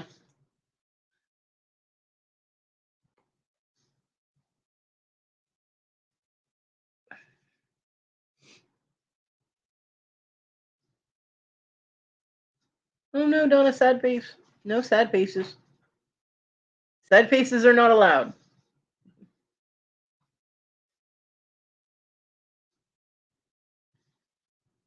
So in my early morning adventures, I was trolling around for different things, just clicking on random auctions, not even from our group, our community. And I saw someone else that sells trinket boxes. Like a lot of people now do trinket boxes, and they had them priced at like, I don't know, $35, something like that. And I'm like, where do people? And I mean, a lot of people, they sell the trinket boxes, like the little bird ones and turtles and things like that. They all have kind of the same ones, like the same style. Oh, good, Jennifer. I'm glad it started. Um, so on a whim, I went on Amazon and looked up trinket boxes. Oh no, Donna. Oh, I hope they heal it fast and it's not the bad case. Ow! I'm bleeding. Thank you, Marty. Oh, you're welcome, Darlene. Ow. Freaking cat. You know, she's had those four paws for 3 years now. You would think she would have a little control over them, but no. Ow. Damn cat made me bleed. She almost got my tattoo.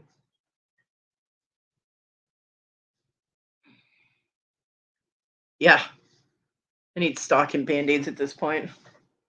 Stupid cat. I'll have to alcohol that later.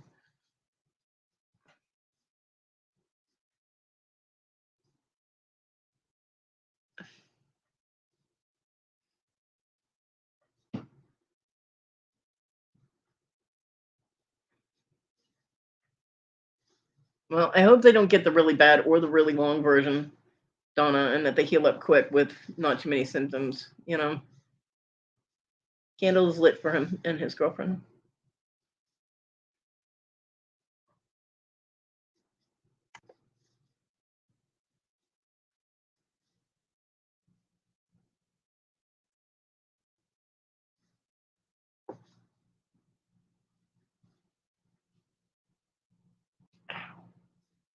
That hurt. Totally distracted me now. I forgot what I was talking about. Pain will do that.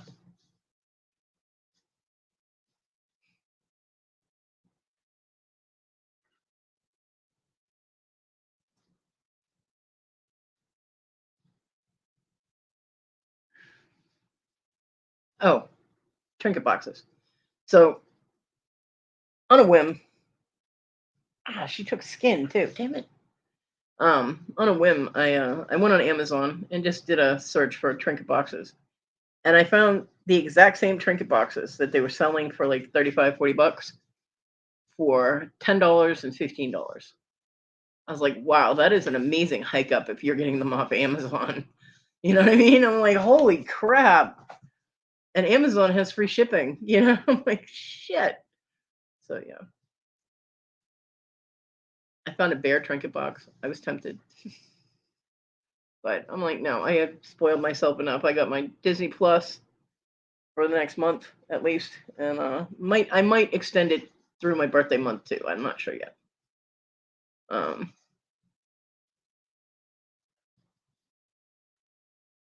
and I got my lip balm, which was $6. So yeah, I spoiled myself enough. But yeah, it was tempting because it was a grizzly bear trinket box. I was like, oh my god. But it would be something else that I wouldn't be able to display because I have no place to put anything.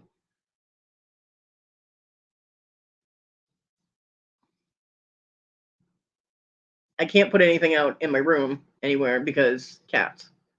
And these cats are assholes. They will knock things. I mean, they knock entire boxes over. So, you know what I mean? I'm not definitely not putting trinkets up. They'd hit the floor in a heartbeat.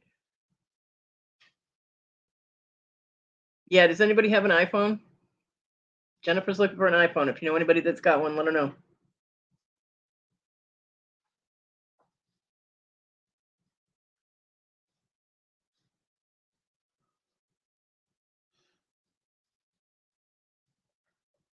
I don't have an eBay, so I can definitely say no, I do not.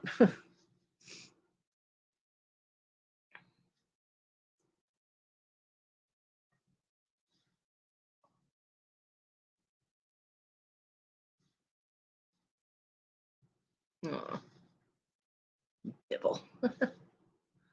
Dibble's definitely ready for Santa.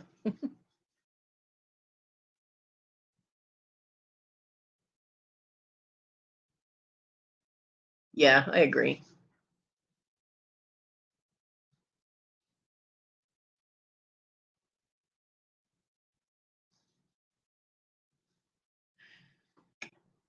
So yeah, I just thought that was like, I mean, if they're getting, even if they buy the trinket boxes individually off of eBay, if they're paying between 10 and 15 bucks for trinket boxes that they're getting free shipping on, and they're doubling it to sell it, that's crazy to me. I don't know.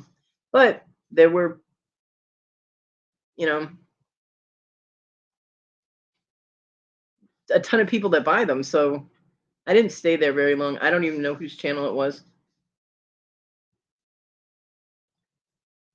I bounced around a lot looking for interesting things to watch, and then ended up going back on Disney Plus and watching the Santa Claus because I did not find anything on YouTube that I wanted to watch. But I mean, 100% profit just seems a little greedy. It also proves that a lot of people don't check to see if it's cheaper anywhere else. You know, I'm like, wow, because there were a lot of people buying them. But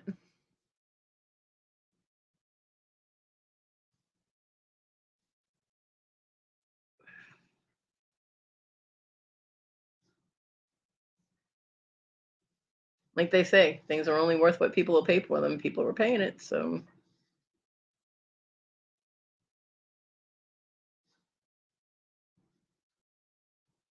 amazingly enough, my phone has been charging okay lately.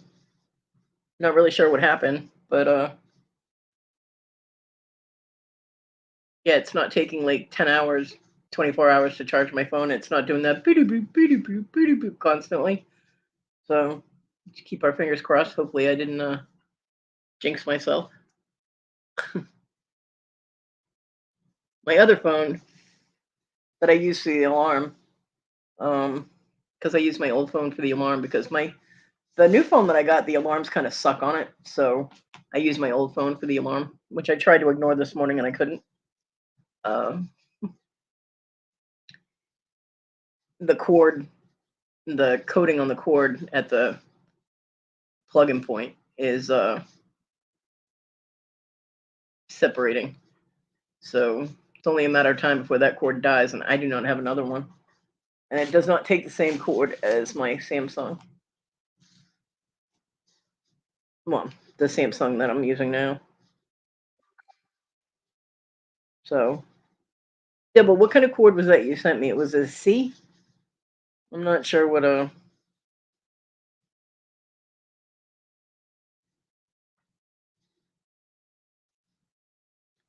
kind of cord this one takes actually.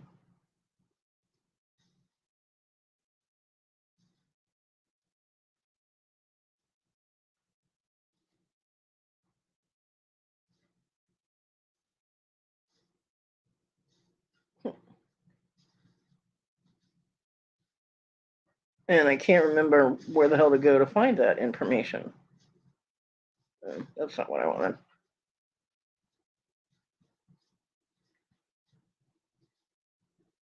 Yeah, the new phone takes a C. Okay.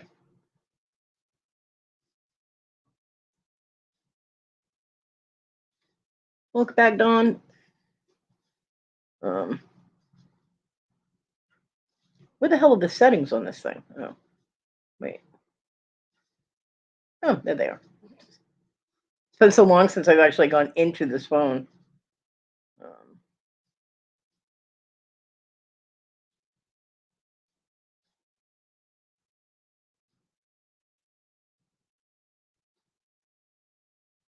okay.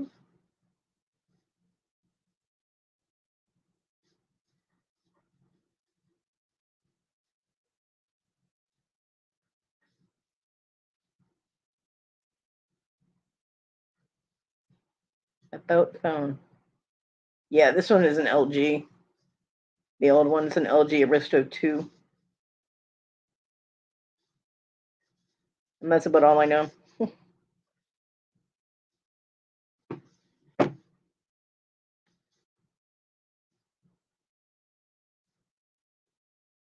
But I do know that it's not a C charging cord for this one. But I know there are other types. So I don't know. I'll have to figure that out. Or I'm just going to have to try and make do with the new phone alarm. And if it doesn't wake me up, it doesn't wake me up.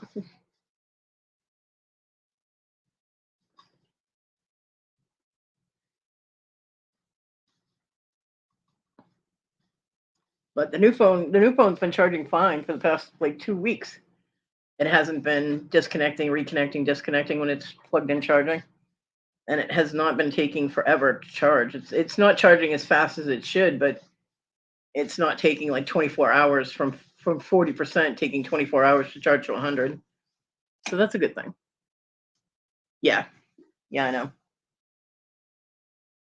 A C is what the Samsung uses.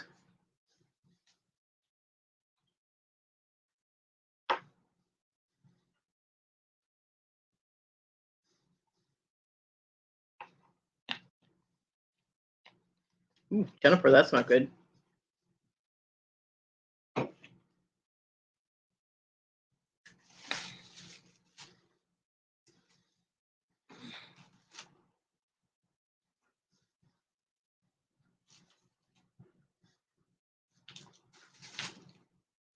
I have too many damn charging cords over here.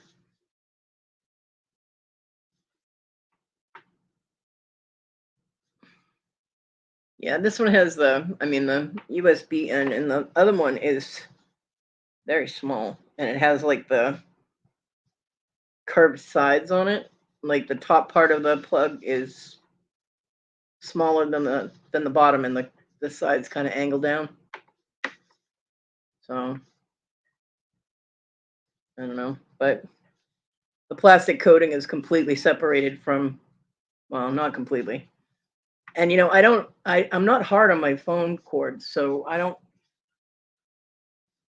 know why that did that. Just age, I guess, because we had a Talon used to rip the phone charger cord out of the phones because he's a sneaky shit and would grab the phones off the charging thing, and he ended up doing that, pulled the plastic apart. But I always grab it by the port thing itself. I don't grab it by the cord and pull it out of the phone. So I don't know.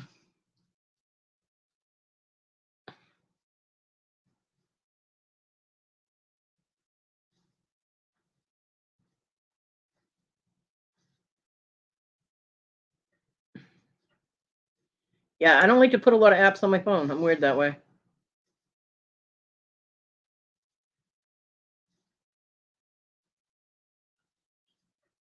Yeah, just left Sam's. People are crazy.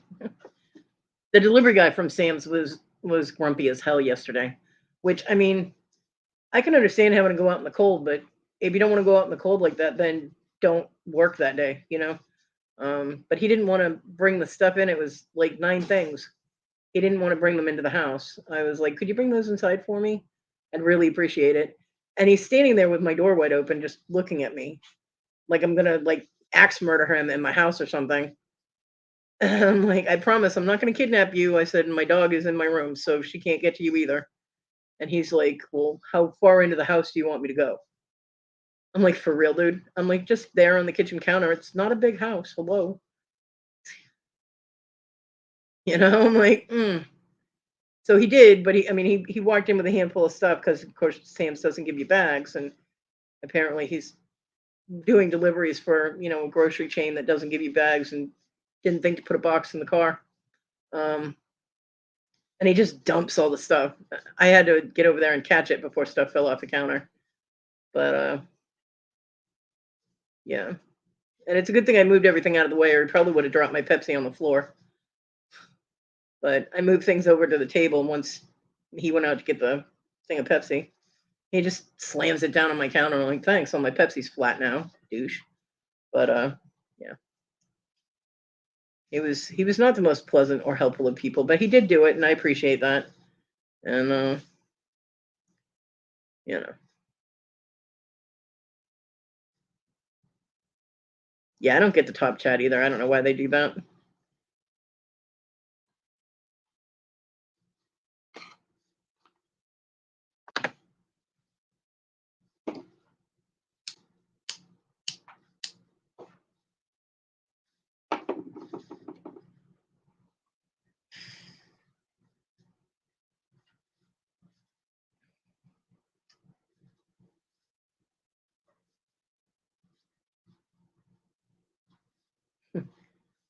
Well, Tony's sick, so I don't know how much special breakfast he'd be able to eat.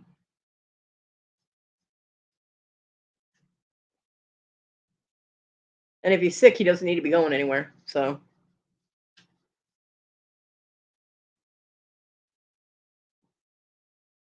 Cat, if you run over me again, I swear I'm making slippers out of you. Well, a slipper. I only need one. Yeah, that's true.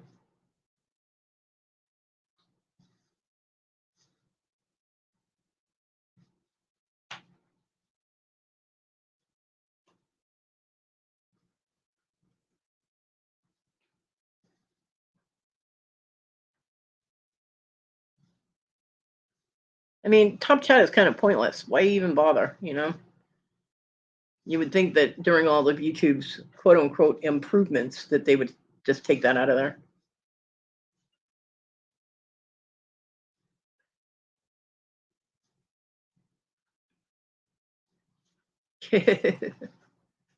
Well, I can't put the dog under a blanket, which she's very upset about because Simi's always been a blanket dog. She's a blanket baby. She likes to be under blankets. Um, but I tried doing that with her now, and immediately the cats come over and start walking on her. So she gets, I knew you were going to do that. Get off me. Keep going. Move along. Move along. Um, so then she gets grumbly and she's all like "Brr," under the blanket and gets very upset. So I can't do that anymore. She's not happy about that. And the cats just lay on them. But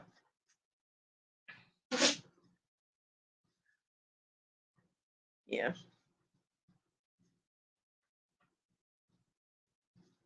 I don't know why these cats, I mean, they've got the entire bed to walk on.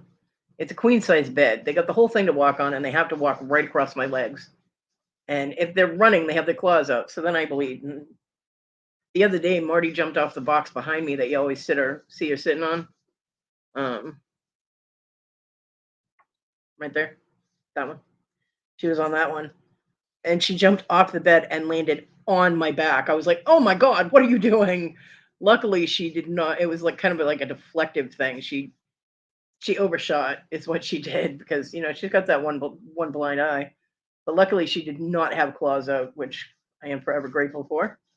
Um, but it shocked me, and I jumped. So yeah, my back has gone through the ringer yesterday and this morning. But yeah, I don't know. I don't know why they have to walk on me.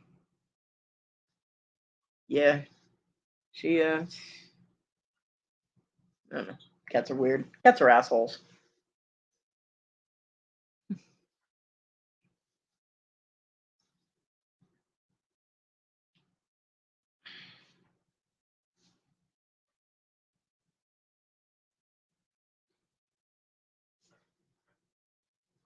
I will be very great. I am very, very grateful for that Bravectin when that gets here because Simi is she's starting to chew on herself and she's getting bald spots on her thighs and like the outside of her thighs and her upper back or her lower back chewing. And I don't like that because she looks funny.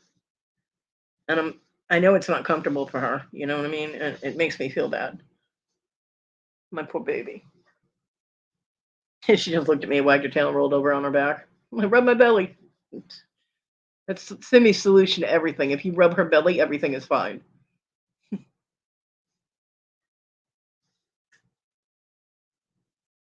You know that's my blanket, right? She just plopped herself down on my purple blanket. I'm like, you have 3 blankets to lay on, and you laid on mine. What the hell? She's not on my pillow today. I mean, she's not pouting.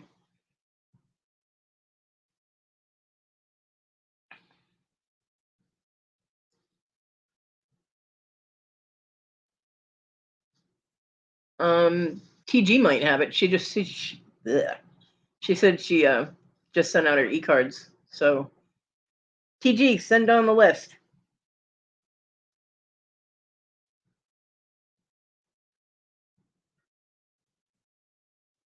Make yourself useful, girl.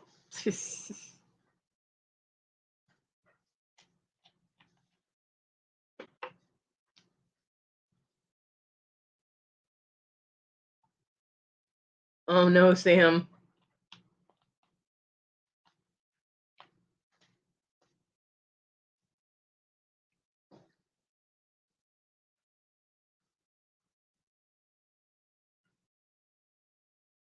Yeah, I didn't sign up for that. I mean, I know that it's something that I could do sitting here, but I am fully aware of the fact that I am notorious for not getting shit done when there's some kind of deadline, and I would probably forget all about it or not get it all done, and then I'd feel bad. So I didn't sign up for it at all. I just figure I'll tell everybody Merry Christmas. Merry Christmas. Happy holidays.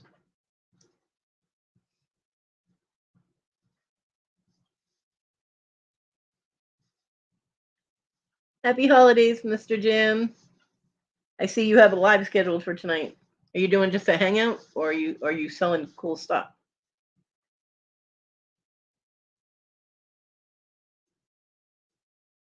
You did forget.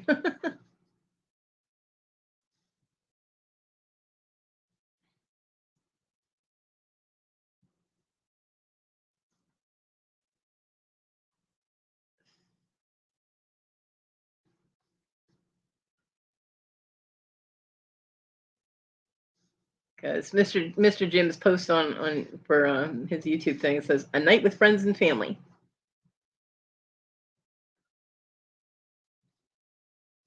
7:30 tonight, Eastern.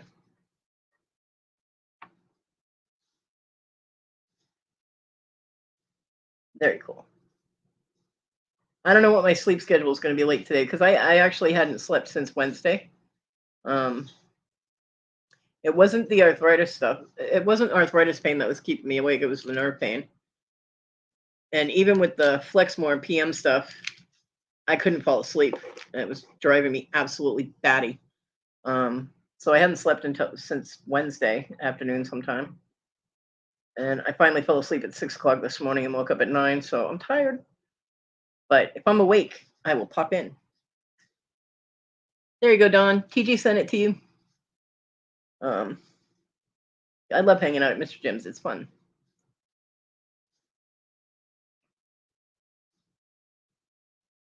Wow, 1,200. Yeah, I'm not.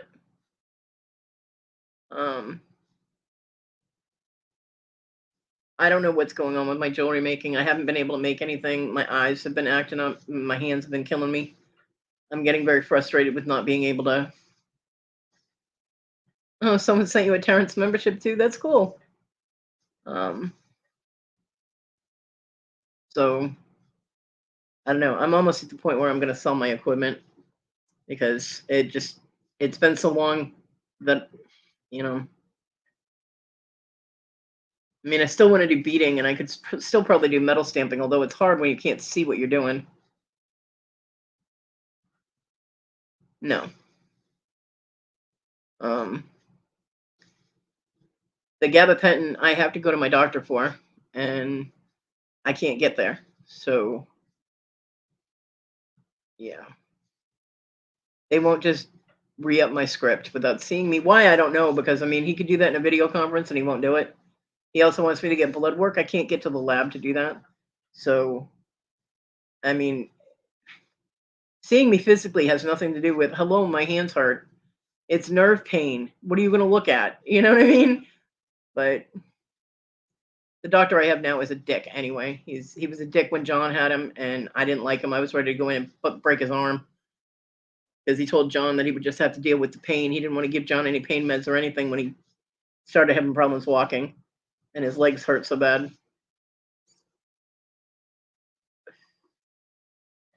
All right, Sam, you have an awesome day and a wonderful Christmas.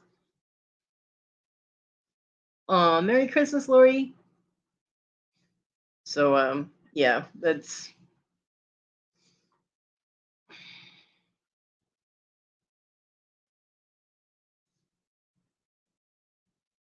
I don't like this doctor. But trying to switch doctors when they won't accept new patients with Medicare, and I honestly I can't get there. So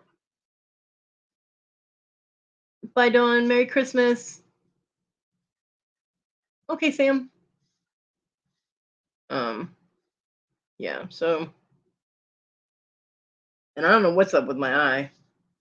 My left eye is the one that's acting up right now. It just keeps watering and getting goop in it, and even using eye drops, it's helped. The eye drops help, but not completely. And it's probably from eye strain, but it's not a good idea to use a torch when you are blinded. You can't see what you're doing.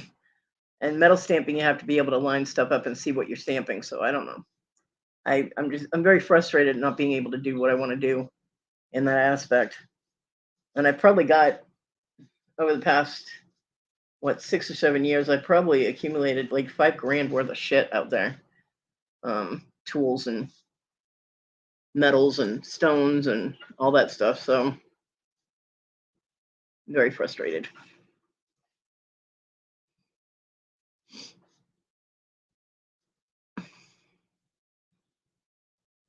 But I'm holding off because I have invested so much into it over the years, and I'm not ready to give up on it completely yet. Yeah, definitely is. Definitely is. But that, what did I say about what?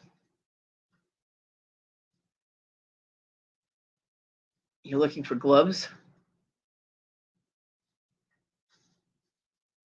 You have a wonderful weekend too, Mr. Jim. And I hope you guys all have a great Christmas. It's so much fun when you have a kid around for Christmas, you know? Hi, Wildflower. Morning, morning, morning, morning. And Merry Christmas. Or Happy Holidays, whichever.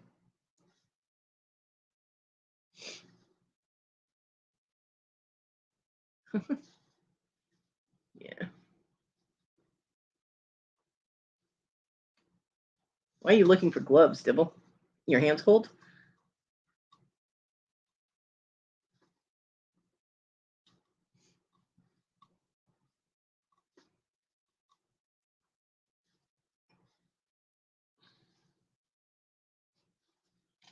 Yeah.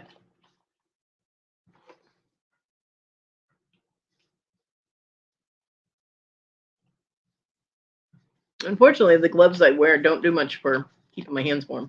They help a little bit, but not a lot. Because I have my compression gloves, which are really, really thin. And then I have my mechanics gloves that I use when I'm in the wheelchair. TG. I found gloves. Smart ass. Oh yeah, it's 18 degrees right now. It was 10 degrees at 4 o'clock this morning. Three or four this morning. It was 10 degrees. I'm like, nope. The North can take this weather the fuck back. Ugh,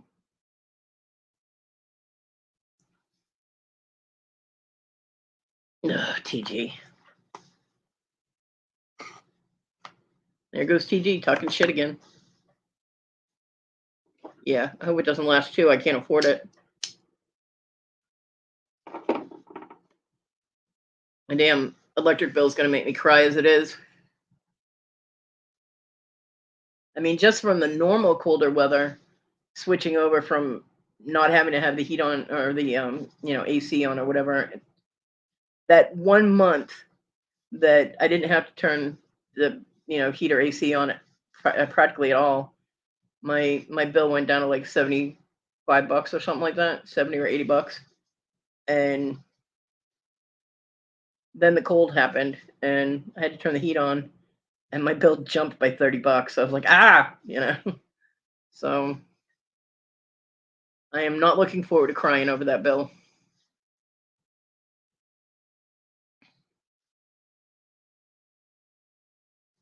Yeah.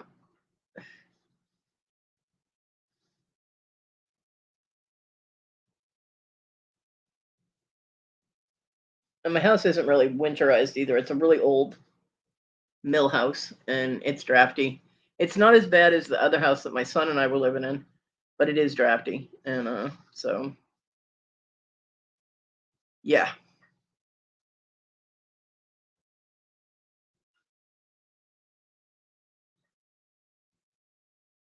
Yeah, and with electric your house won't blow up if there's a problem. That always concerned me. Whenever I lived somewhere that, the heat was gas, I was always paranoid about that. Yeah. And I absolutely hate living in apartments. I don't like other people that close to me that I don't know, you know. But yeah, it is.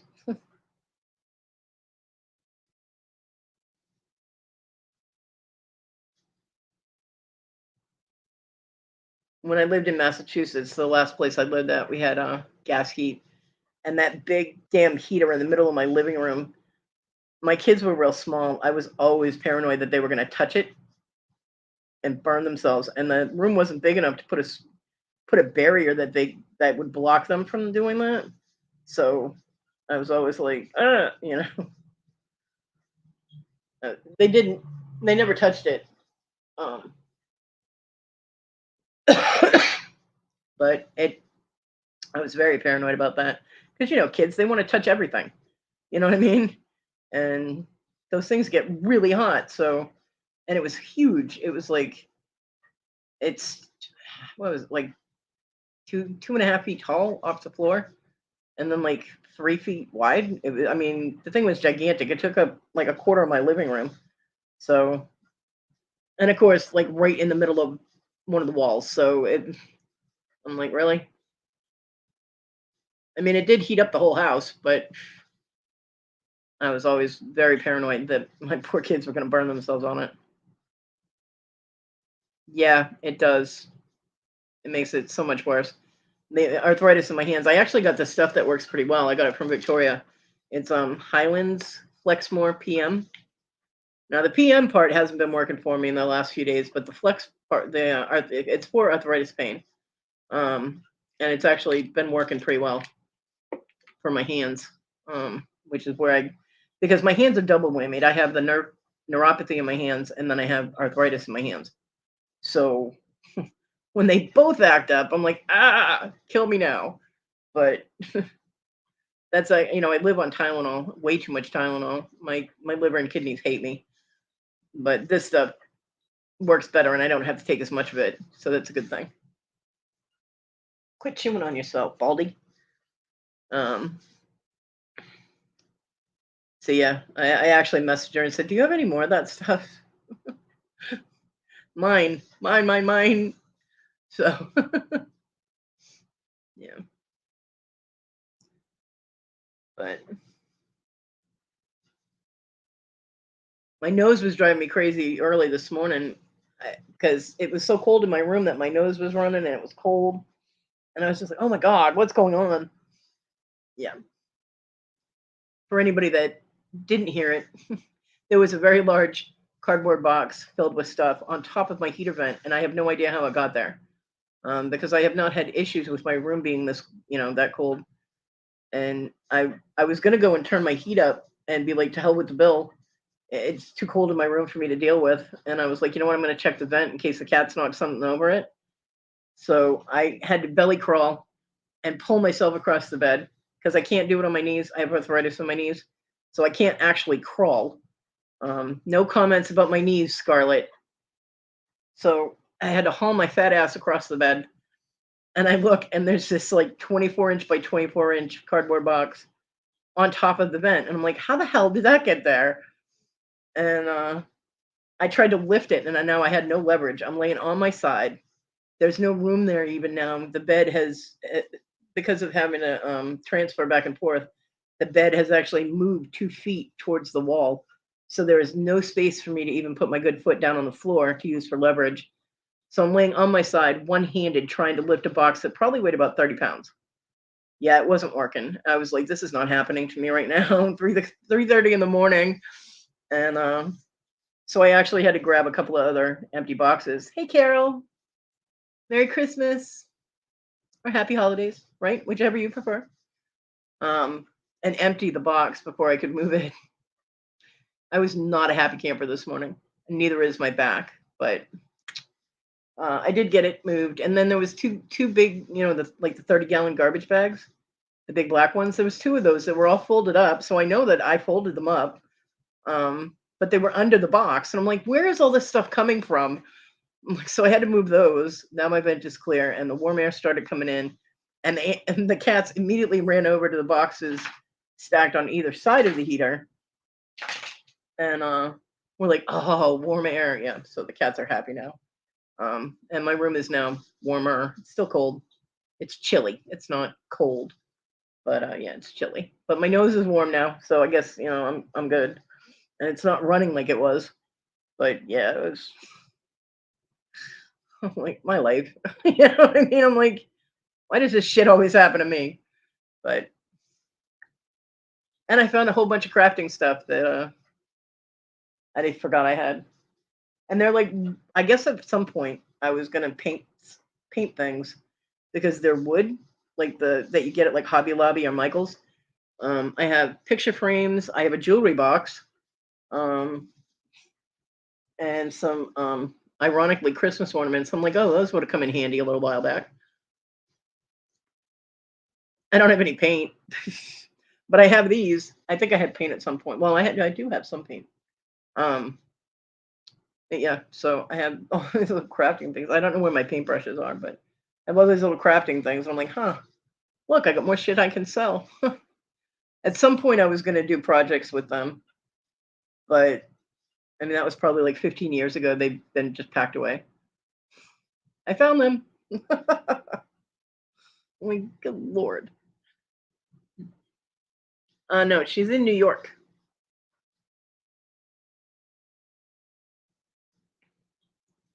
New York, New York. She just moved to New York, actually,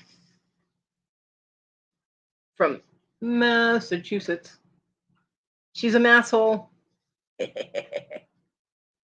Speaking of, my Susanna has not popped in yet. So, Susanna and Tina, I love you and I miss you. And how the fuck are ya?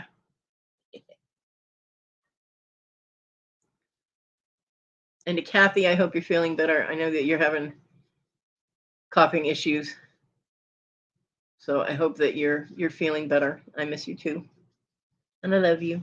And I hope you and your mom have an absolutely amazing Christmas. And your purr babies. Yep, 100% masshole. Me too.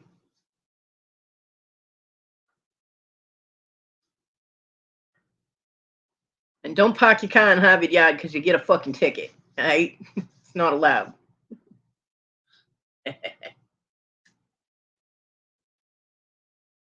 100% fibber. 100% fibbing angel thief. Halo thief.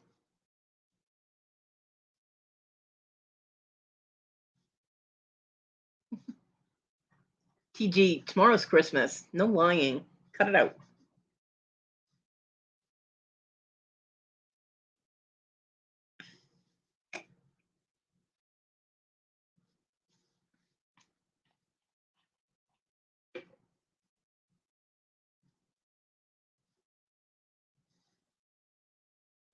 Larry's right. You're getting a coal mine for Christmas.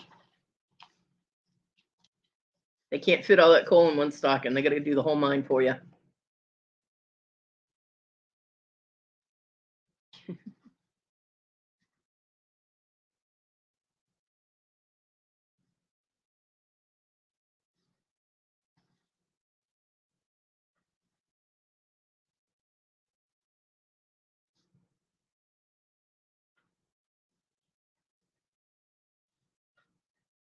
Hey, Paul. Merry Christmas.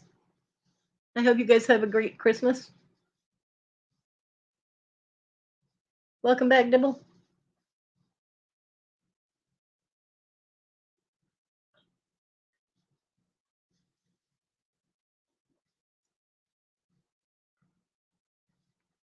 I hope you spoil your fur baby. Dibble, you missed everything. You know better than to leave. Silly goose. Yeah, not warm. Happy. Happy is relative, right? I mean, yeah, I'm here. Oh, well, that's a good excuse. Wow, Paul, it's warm where you are. It's 18 degrees where I am. And my room is very cold, although it's not as cold as it was before I moved the box off the heater. I'm telling you, my house is haunted. And not in a good way at this point, because John wouldn't have done that to me.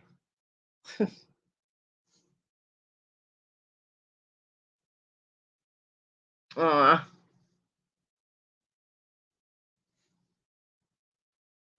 Wow. Yeah, they charge you of the ass when it's a holiday. And it's weather like this, so they know you're going to pay it because you need your heat. My mom was without power from 4:30 yesterday morning until about 7:45, 8 o'clock, something last night. She was without power. My daughter and the grandkids evacuated with their dog to my daughter's boyfriend's house. left my 90-year-old mother in a freezing cold house by herself. Thanks. Awesome. But she wouldn't go with them, so they left without her. She's okay. She's fine. She's like, I'm in bed. I'm all covered up in my blankets. I'm sure that her giant mouse, aka Chihuahua, was under there with her.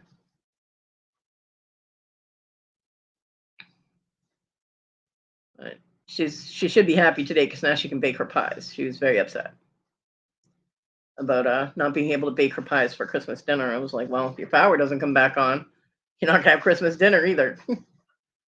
But she has things that she wanted to make for today because all of my kids are going to be there tonight. All 3 kids under the same roof for the first time in about 15 years. I told her, good luck. I hope you survive. I hope they behave.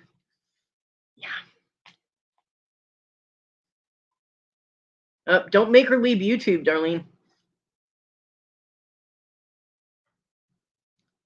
That's how the whole Dibble thing started. Because they spelled my name wrong. Spelled everybody's name wrong. Yeah. And if you guys remember, he didn't start spelling people's names wrong until his got spelled wrong. That's it. I quit. So.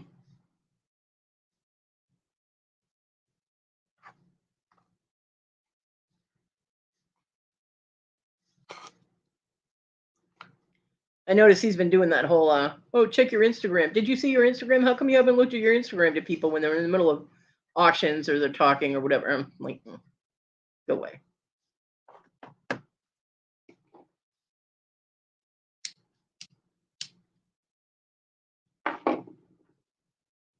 Well, the N and the B are right next to each other, so it's an easy mistake to make.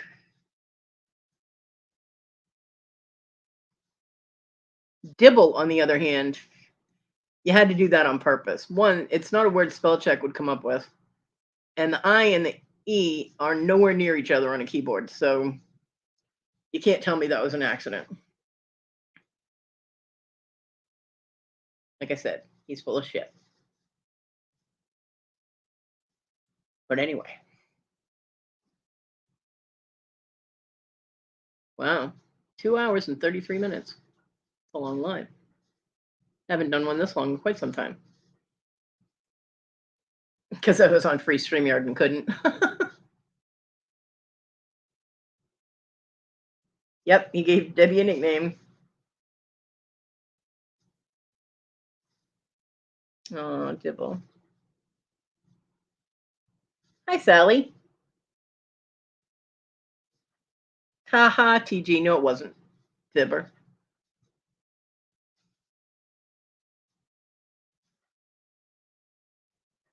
You don't see nothing, really? Open your eyes.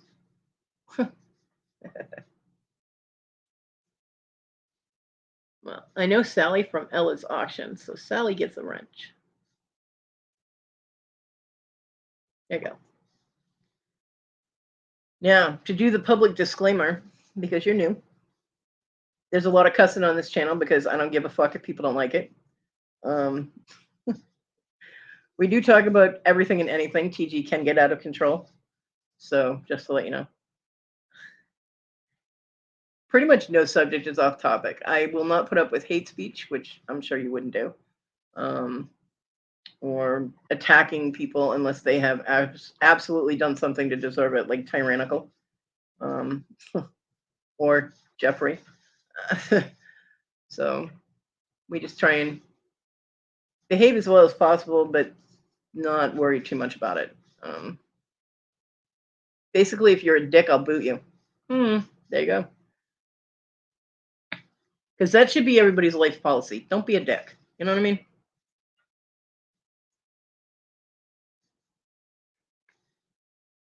Dibble. Well, I hope she comes home.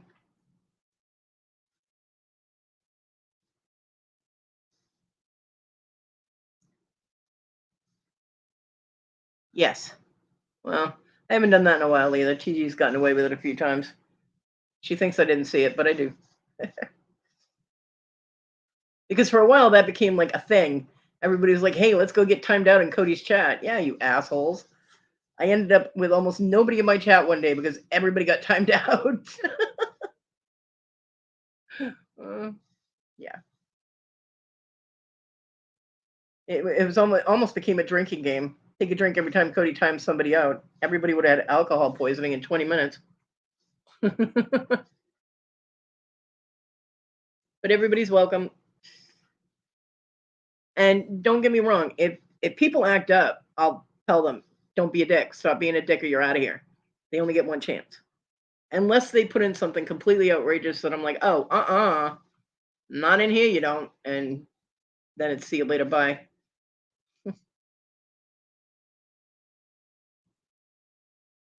Hi, Bobby. I knew someone was going to do that. Merry Christmas, Bobby. Instigator. I think TG has been the most timed out person ever on my channel. She holds the record.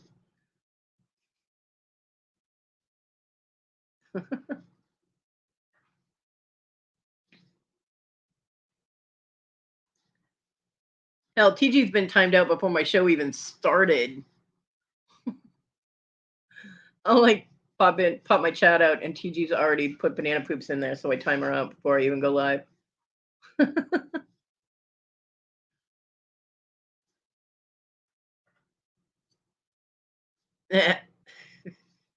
Right? She got them gold medals and trophies and all that kind of stuff.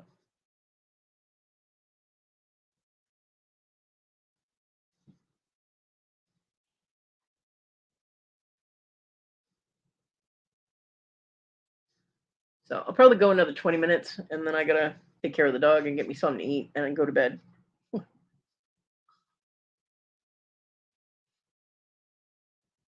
don't know. I'm feeling like this is kind of a randomness weekend, so you never know. I might go live again today or tonight. I know Mr. Jim's got a thing going on, hang out at 7:30, so I'll probably pop in there.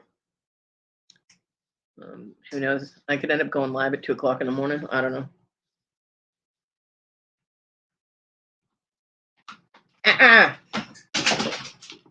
You tell her, Simi. Good girl.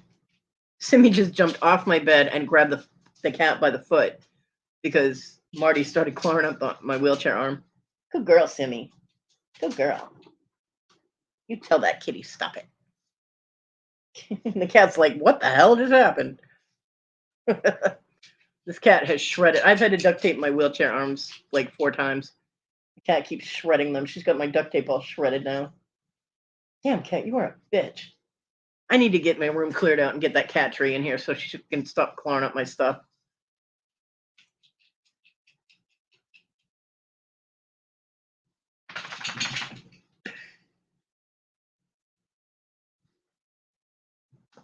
That is our project for the beginning of the year. My mom is like, we got to get that stuff out of your room. I'm like, yes, please.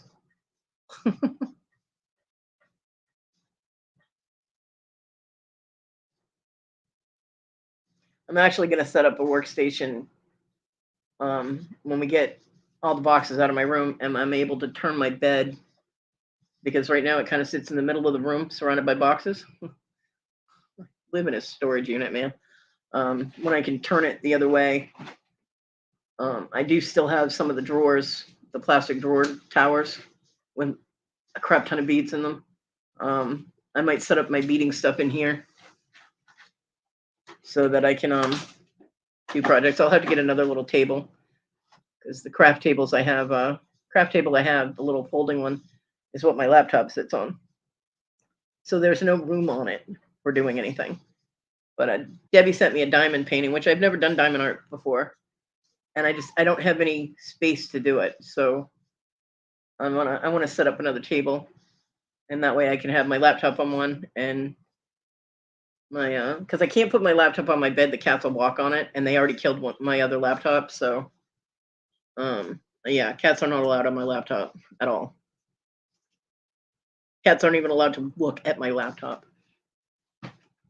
So that way I can have my laptop and my crap thing on one side, and I'll be able to reach everything and maybe get some beading done. That would be nice.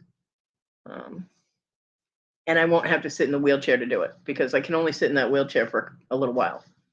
and then I won't be able to stand up because it compromises the muscle on the back of my right leg. This shit that I have to work around is just, Dibble's in there singing, "Here comes Santa Claus, here comes Santa Claus, right down Santa Claus Lane," and that's all you're getting. Um, so yeah, it's a goal. TG, don't start.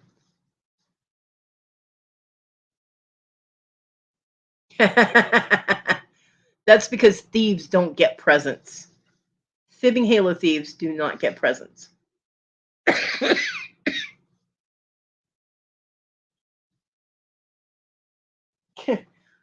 Marty has planted herself on a storage container that's right next to the heat vent. She's like, warm air for me. Thank you very much.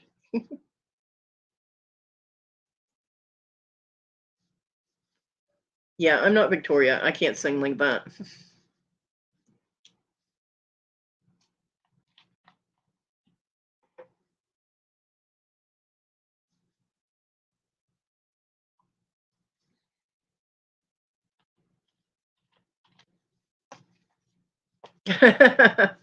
No. Bye, Darlene. Have an awesome Christmas. I know that you're closer to family now, so that's good. We will talk later.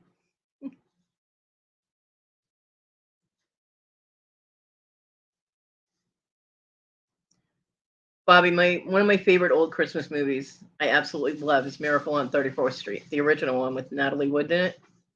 I love that one. Cat, get out of that. It's not yours.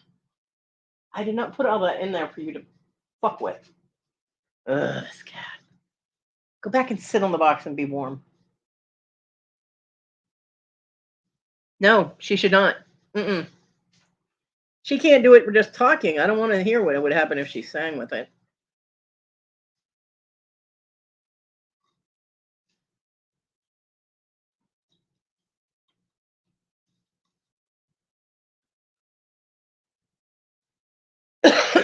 Stop trying to make my ears bleed, TG.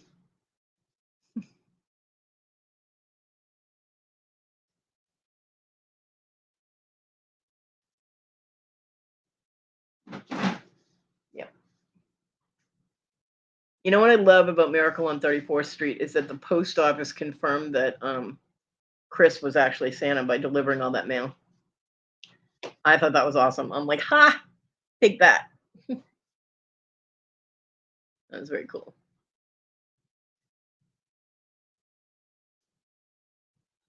And I wanted him to hit the psychiatrist guy, the counselor guy, who was not an actual psychiatrist. I wanted him to hit him with that cane again. Bonk. Nice, TJ. Very nice. You are so getting coal.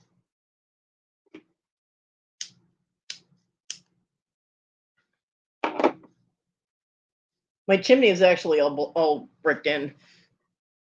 I do have a chimney and fireplace. I have fireplace on either side of the wall here in the same place. I think it was a pass-through fireplace, but it's all bricked in, or I don't know if those are real bricks or not. It might just be one of those fake plastic brick covering things. Yeah, it's all blocked in.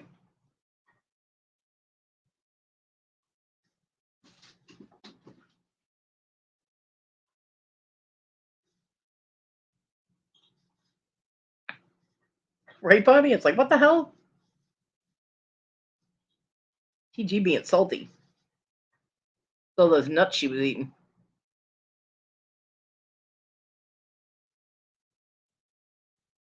Oh, yeah. It did. I was just like,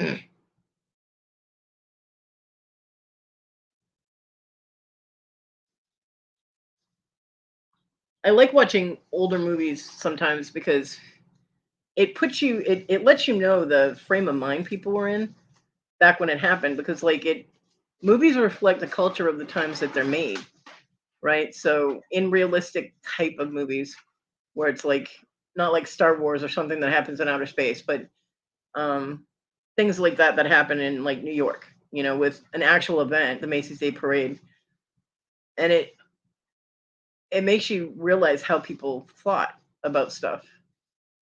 You know what I'm trying to say? It's like the whole come home from work, have a drink was the thing. Have a drink and a cigarette when you get home. Sit and relax. The guys, anyway. Women always had to be cooking or doing something productive. Um, my dad was like that. I mean, he stopped smoking, but he would come home from work, he would make a drink, and he would sit down and drink his drink. And I'm like, why is this necessary? Why do you need a drink when you come home? You know? Mm, I've never understood that, but back in the day, it was ingrained in you from watching movies from that time and that was a big thing from alcohol companies. They paid for sponsorship, not necessarily that you would see the brand, but that you would see them drinking, so it would promote drinking. And I'm like, you know, because usually in the movies they have their alcohol in fancy decanters, so you know you don't know what brand it was, but it promoted coming home and relaxing and having a drink. So everybody went out and bought alcohol. And Issa used to say that too. She'd be like, I just want to come home and have a drink. I'm like, why? Why do you need to have a drink? You're trying to get your husband to quit drinking, and you want to come home and throw alcohol in his face. I'm like, that's smart. She's like, well, I'm 21. I can drink. I'm like, yeah, you're 21. You're over 21. You can not drink too. I never understood that, ever. Well, I won't say ever. We'll say from I was about 18 or 19. I was like, what is the big deal about drinking? I'm like, because of course before that I was like, yeah, let's get drunk, you know.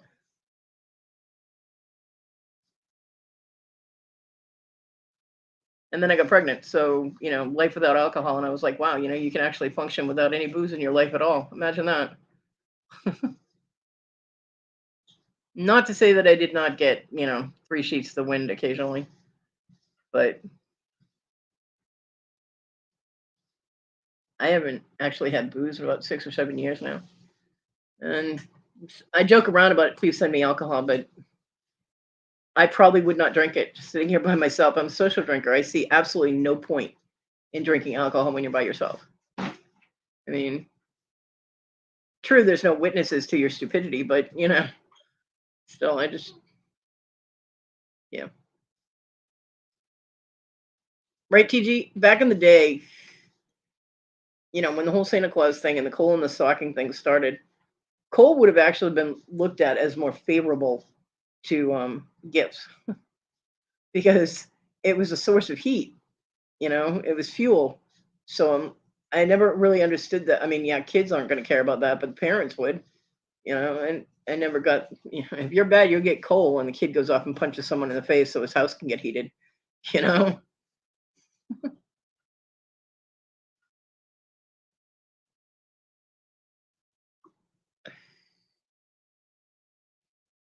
Only works if you have a coal burning stove.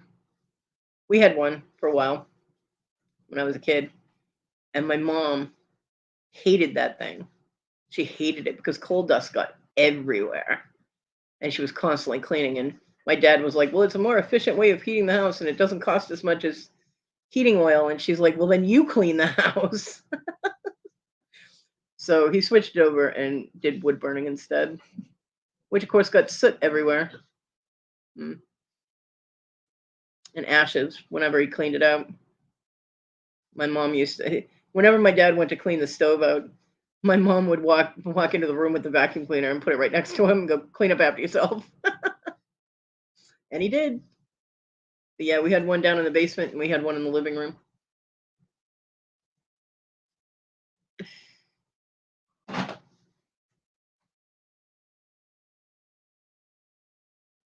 She misbehaving, Simmy. What are you grumbling at the kitty for?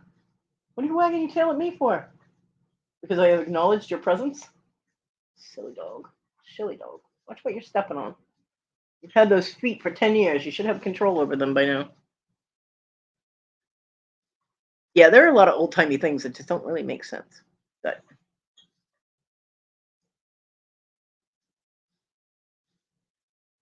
like Rhonda brought one up last night with when Victoria sang one of the songs, hanging presents hanging on the Christmas tree.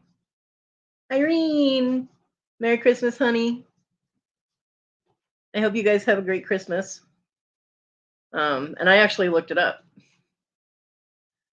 I did because it didn't make sense to me either, but I looked it up and it was actually a thing. Um, and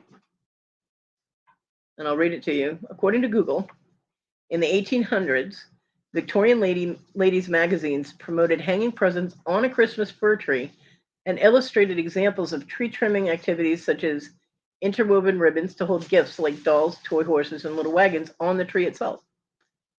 Now, it didn't really say why they did that, but yep, it was actually a thing to hang little gifts on the tree.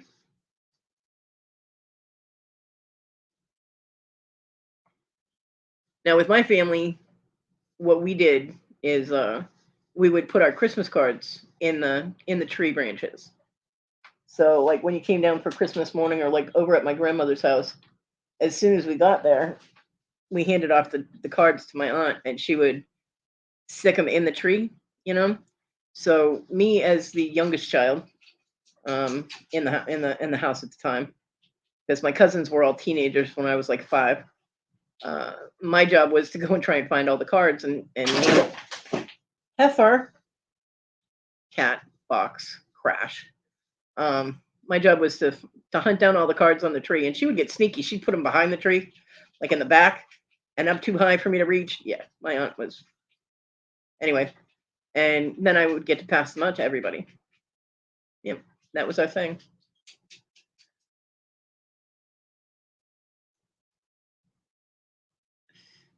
So the tree would have all these envelopes tucked into the branches.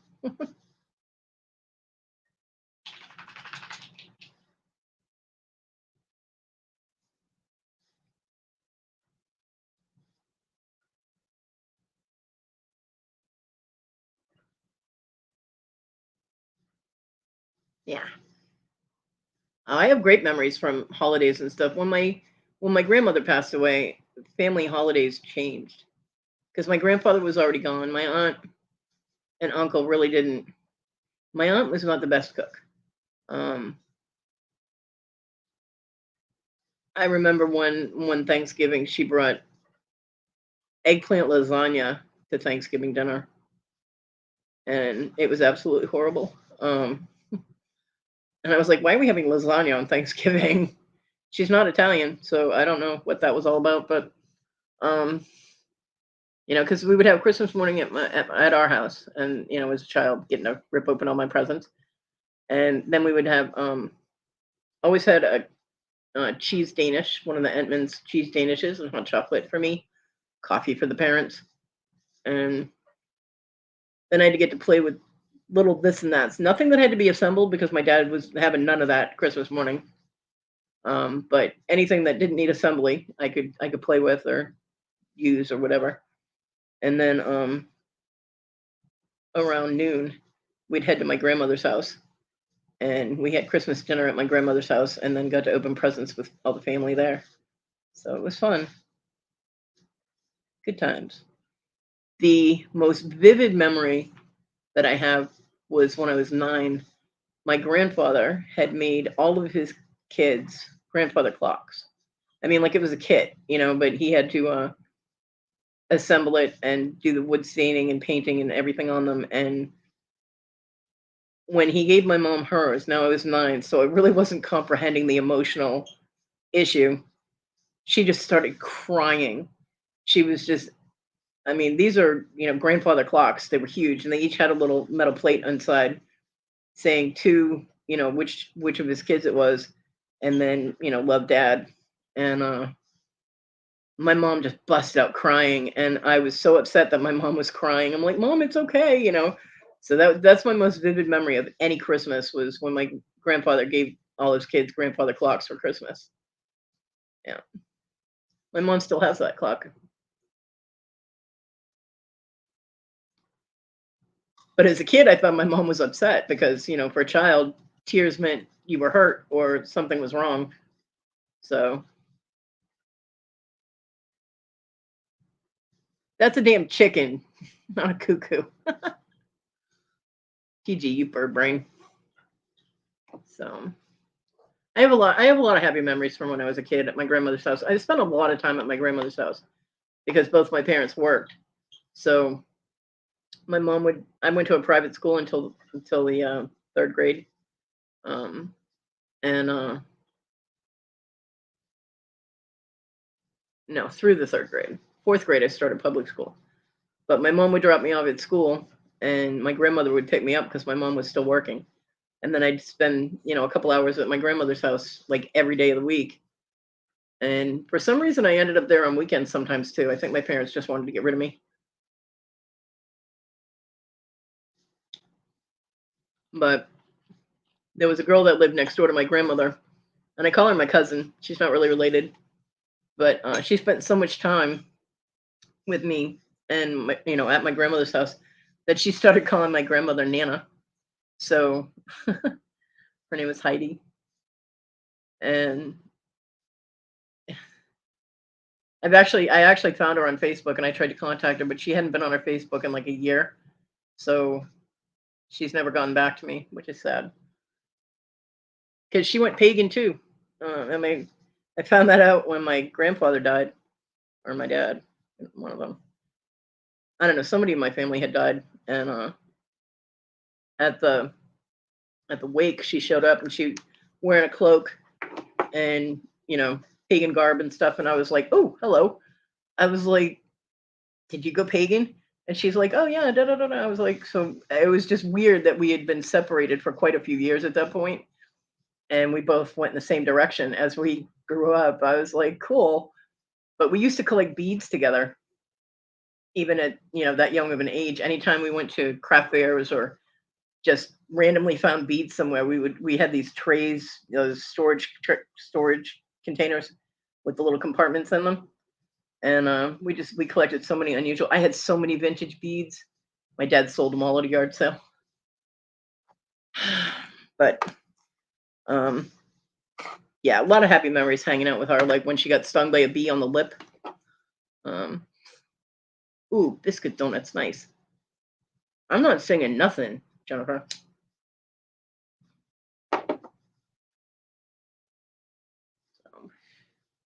And my grandmother had their property was pretty big, and they had they had a really big vegetable garden. It was bigger than ours. Ours was like a quarter acre vegetable garden. I think theirs was like three-quarters of an acre. It's huge, and I never understood why a family of four needed so many vegetables. For either, my family was a family of three, and theirs was four. Never understood why they needed so many, but they gave away a bunch of stuff for neighbors and things. But we could walk around. In the neighborhood, they lived on a pretty much a dead end street, so we could walk. And it was like a street through the woods. It was just really cool at my grandmother's house.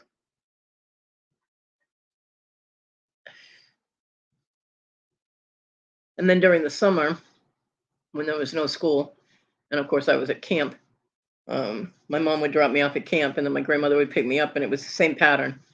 So I spent pretty much every day um, during the week. I spent time at my grandmother's house.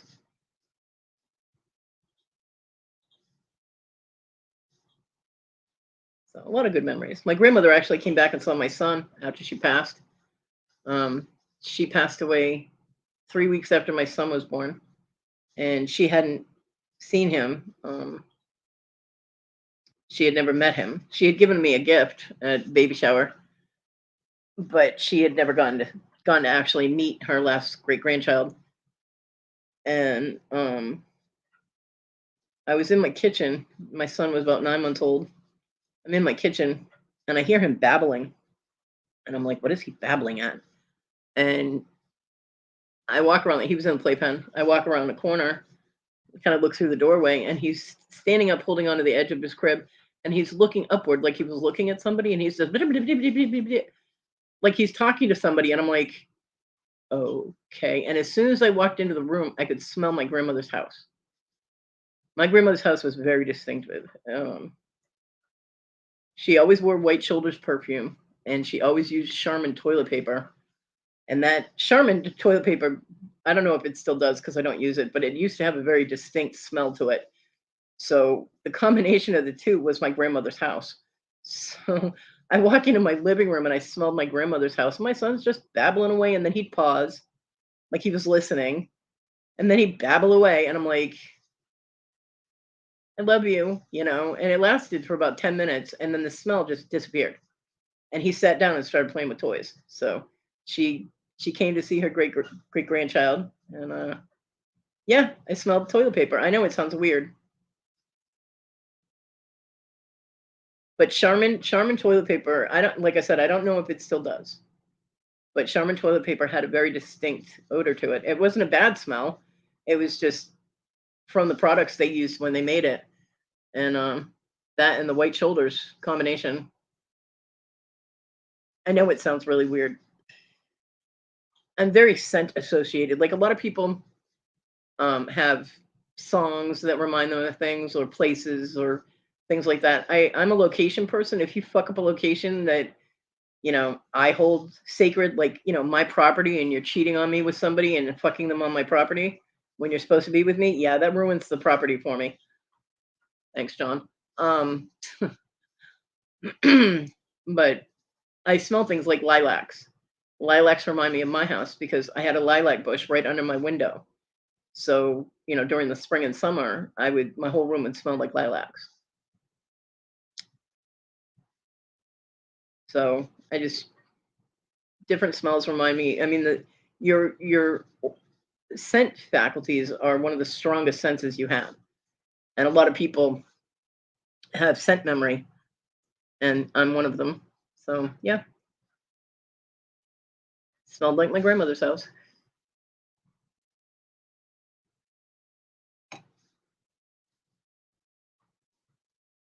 Now, lavender, on the other hand, lavender will give you a migraine in a second. I cannot get anywhere near lavender.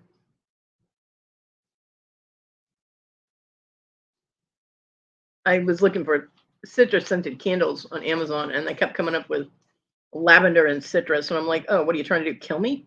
I'm like, no. My mom got me an oil diffuser for either my birthday or Christmas one year, and it was lavender. And I was like, mm. I'm like, mom had memory issues. She doesn't remember what I like or who likes what. Hell, half the time she calls me by the wrong name. But, and that's been going on for years. That's not an old people thing. That she's been doing that since forever. She used to call me my aunt's name all the time when I was a kid. I'd be like, Mom, that's not my name. She goes, well, you know who you are. Yeah, but apparently you don't. Um, and I tried to return it because I asked her, I was like, Mom, I can't do lavender. I was like, do you mind if I return it and get a different scent? And she goes, no, that's fine. I was like, well, where did you get it? Because, there's no receipt or anything or tag on it. And she goes, oh, I got it at Walmart. So I went to the Walmart on my side of town. They told me that they didn't have it in their system, so it must be at the other Walmart. And I'm like, okay. And they're like, and we couldn't do the return if it's from there anyway because the taxes are different. Yes, in my town, there's some kind of line that goes through my town, and one side has higher sales tax than the other.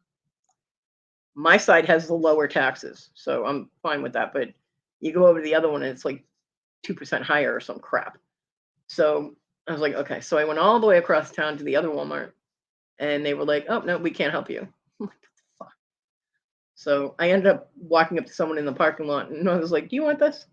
And they're looking at me like I got 10 heads. And I'm like, no, seriously, I can't return it.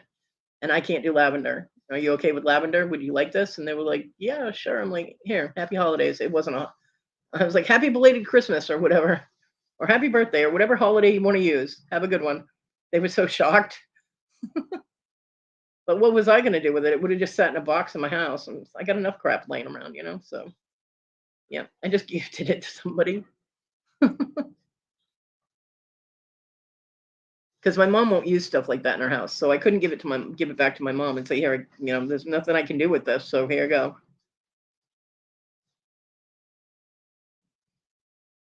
So, I actually had a woman. I was coming out of Michael's one day, and I had a woman randomly walk up to me and hand me a little potted plant, and I'm like, Why? And she goes, well, I just wanted to make random people happy today. So I got a lot of these little plants and, it was in this cute little planter and everything. And she's like, so have a happy day. And she walked away. It was the cutest thing. It was so sweet. And it did make me happy all day. I'm like, wow, some stranger gave me a plant. That's cool. It was a very nice gesture. And I was like, kudos to you, lady. You know, it was a very sweet thing to do. Excuse me. So yeah, just random memories. I don't know. Holidays always seem to bring out all these memories. Was it Holly from the Chris and Holly show? Not that I know of. I don't even know what that show is.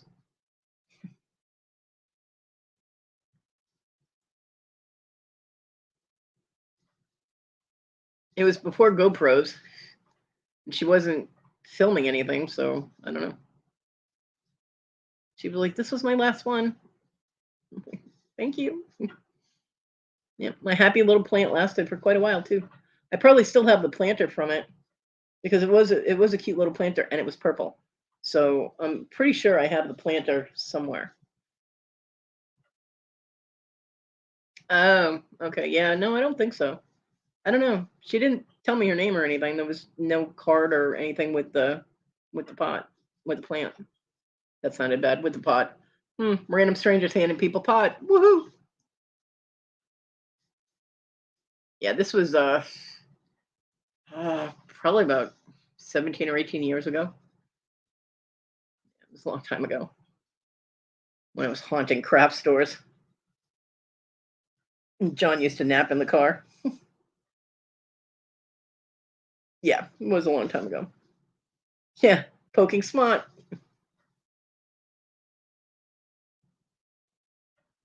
She was just a very sweet person who wanted to make random people happy or smile or something. I don't know, but it was a very nice gesture to do. I mean, I'm sure she paid for the planners, or maybe not. She might have got them dumpster diving. Who knows? But for whatever reason, she just made up these little, and it was. I mean, the little plant. It was. I think it was a violet. Um, and it's just this little plant. I mean, it was little, like maybe a 3-inch pot, flower pot type of thing. And she had like an organza fabric around it with a little ribbon and all that. It was very sweet, very sweet. It's funny because I haven't thought of that in a long time. Kathy's little gift bags, those were adorable. Have you seen her video? The last video she put out? She made up. She had found a bunch of Godiva chocolate and candy bars, a lot of Godiva chocolate candy bars. And so for the little pantry, she made up these little gift bags of little goodies. So there's a Godiva chocolate bar in there and random other little candies and stuff. And she put a whole bunch of them in the little pantry, which is a very sweet thing to do because I can tell you that most people that would have to use a blessing box or a little pantry to get food, they don't have the money to spend on treats for themselves because they're focused trying to get nutrition into them and their children. So you know like when people say, hey, I want to do, and I have had people do it and I appreciate it so much, you have no idea, but they'll be like, I want to do a, a food shopping thing for you, whether it's Walmart delivery or Sam's or whatever. They're like, so go make a list and I'll pick from the list. I almost never put treats on it because I'm focusing more on getting food that's going to last me. And I actually don't eat that many sweets. So it's people that are poor enough that they can't afford to buy a lot of food. When they get a treat, it's very, very special. So what Kathy did made me cry. It did. She's so sweet. And I know that those made somebody's day, seriously. It could have made their whole holiday, you know what I mean? So stop stealing her halo, TG.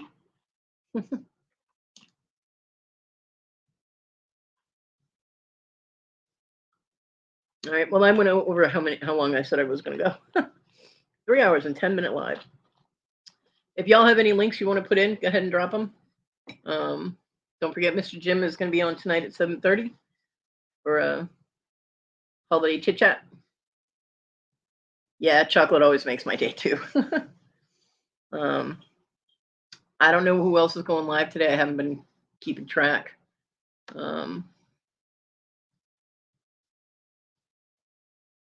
Melanie is on right now, celebrating holiday traditions.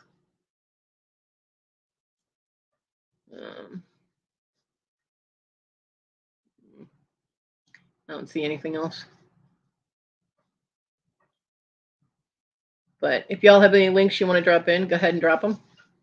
You're more than welcome to. Yes, and I hope everybody, if you don't show up tomorrow for one of the lives that I'm doing or for the live I'm doing, it's okay. You don't have to. No pressure. I understand how you are. No, I'm kidding. But I hope you guys have the best holiday that you can have.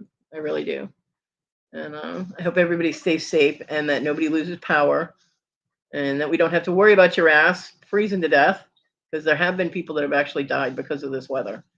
And that's a scary thing. It should not happen in today's day and age. So there's Dibble. That's such a boring one. What happened to Christmas trees and Santa? But I hope everybody has an awesome day, awesome weekend, wonderful holiday. And if y'all want to, pop in my live tomorrow. I love you guys, and I truly appreciate all of you. I really do. Y'all, amazingly enough, for being a bunch of crazy people, have kept my sanity, as much of it as I could hold on to. And you are all greatly appreciated. Year round, not just because it's Christmas and I don't want coal, like PG's getting. I will see y'all around the YouTube. Christy's still dropping links. All right, we'll wait a minute for the rest of Christy's links. Oh, Christy, I don't think I have your eBay link. Now I do. I'm saving that sucker. Just in case I ever get money.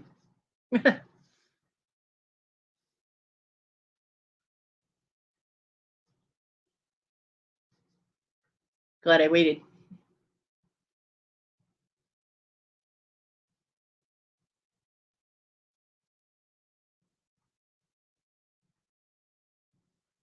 Oh, nice. All right, so everybody keep an eye out for Christy's videos. Matter of fact, I'm going to make sure that YouTube didn't steal my subscription away, because it has a tendency to do that. And it did. Well, I'm subscribed and all notification bell is clicked now. So now you get 64 subscribers. Woohoo! Moving on up.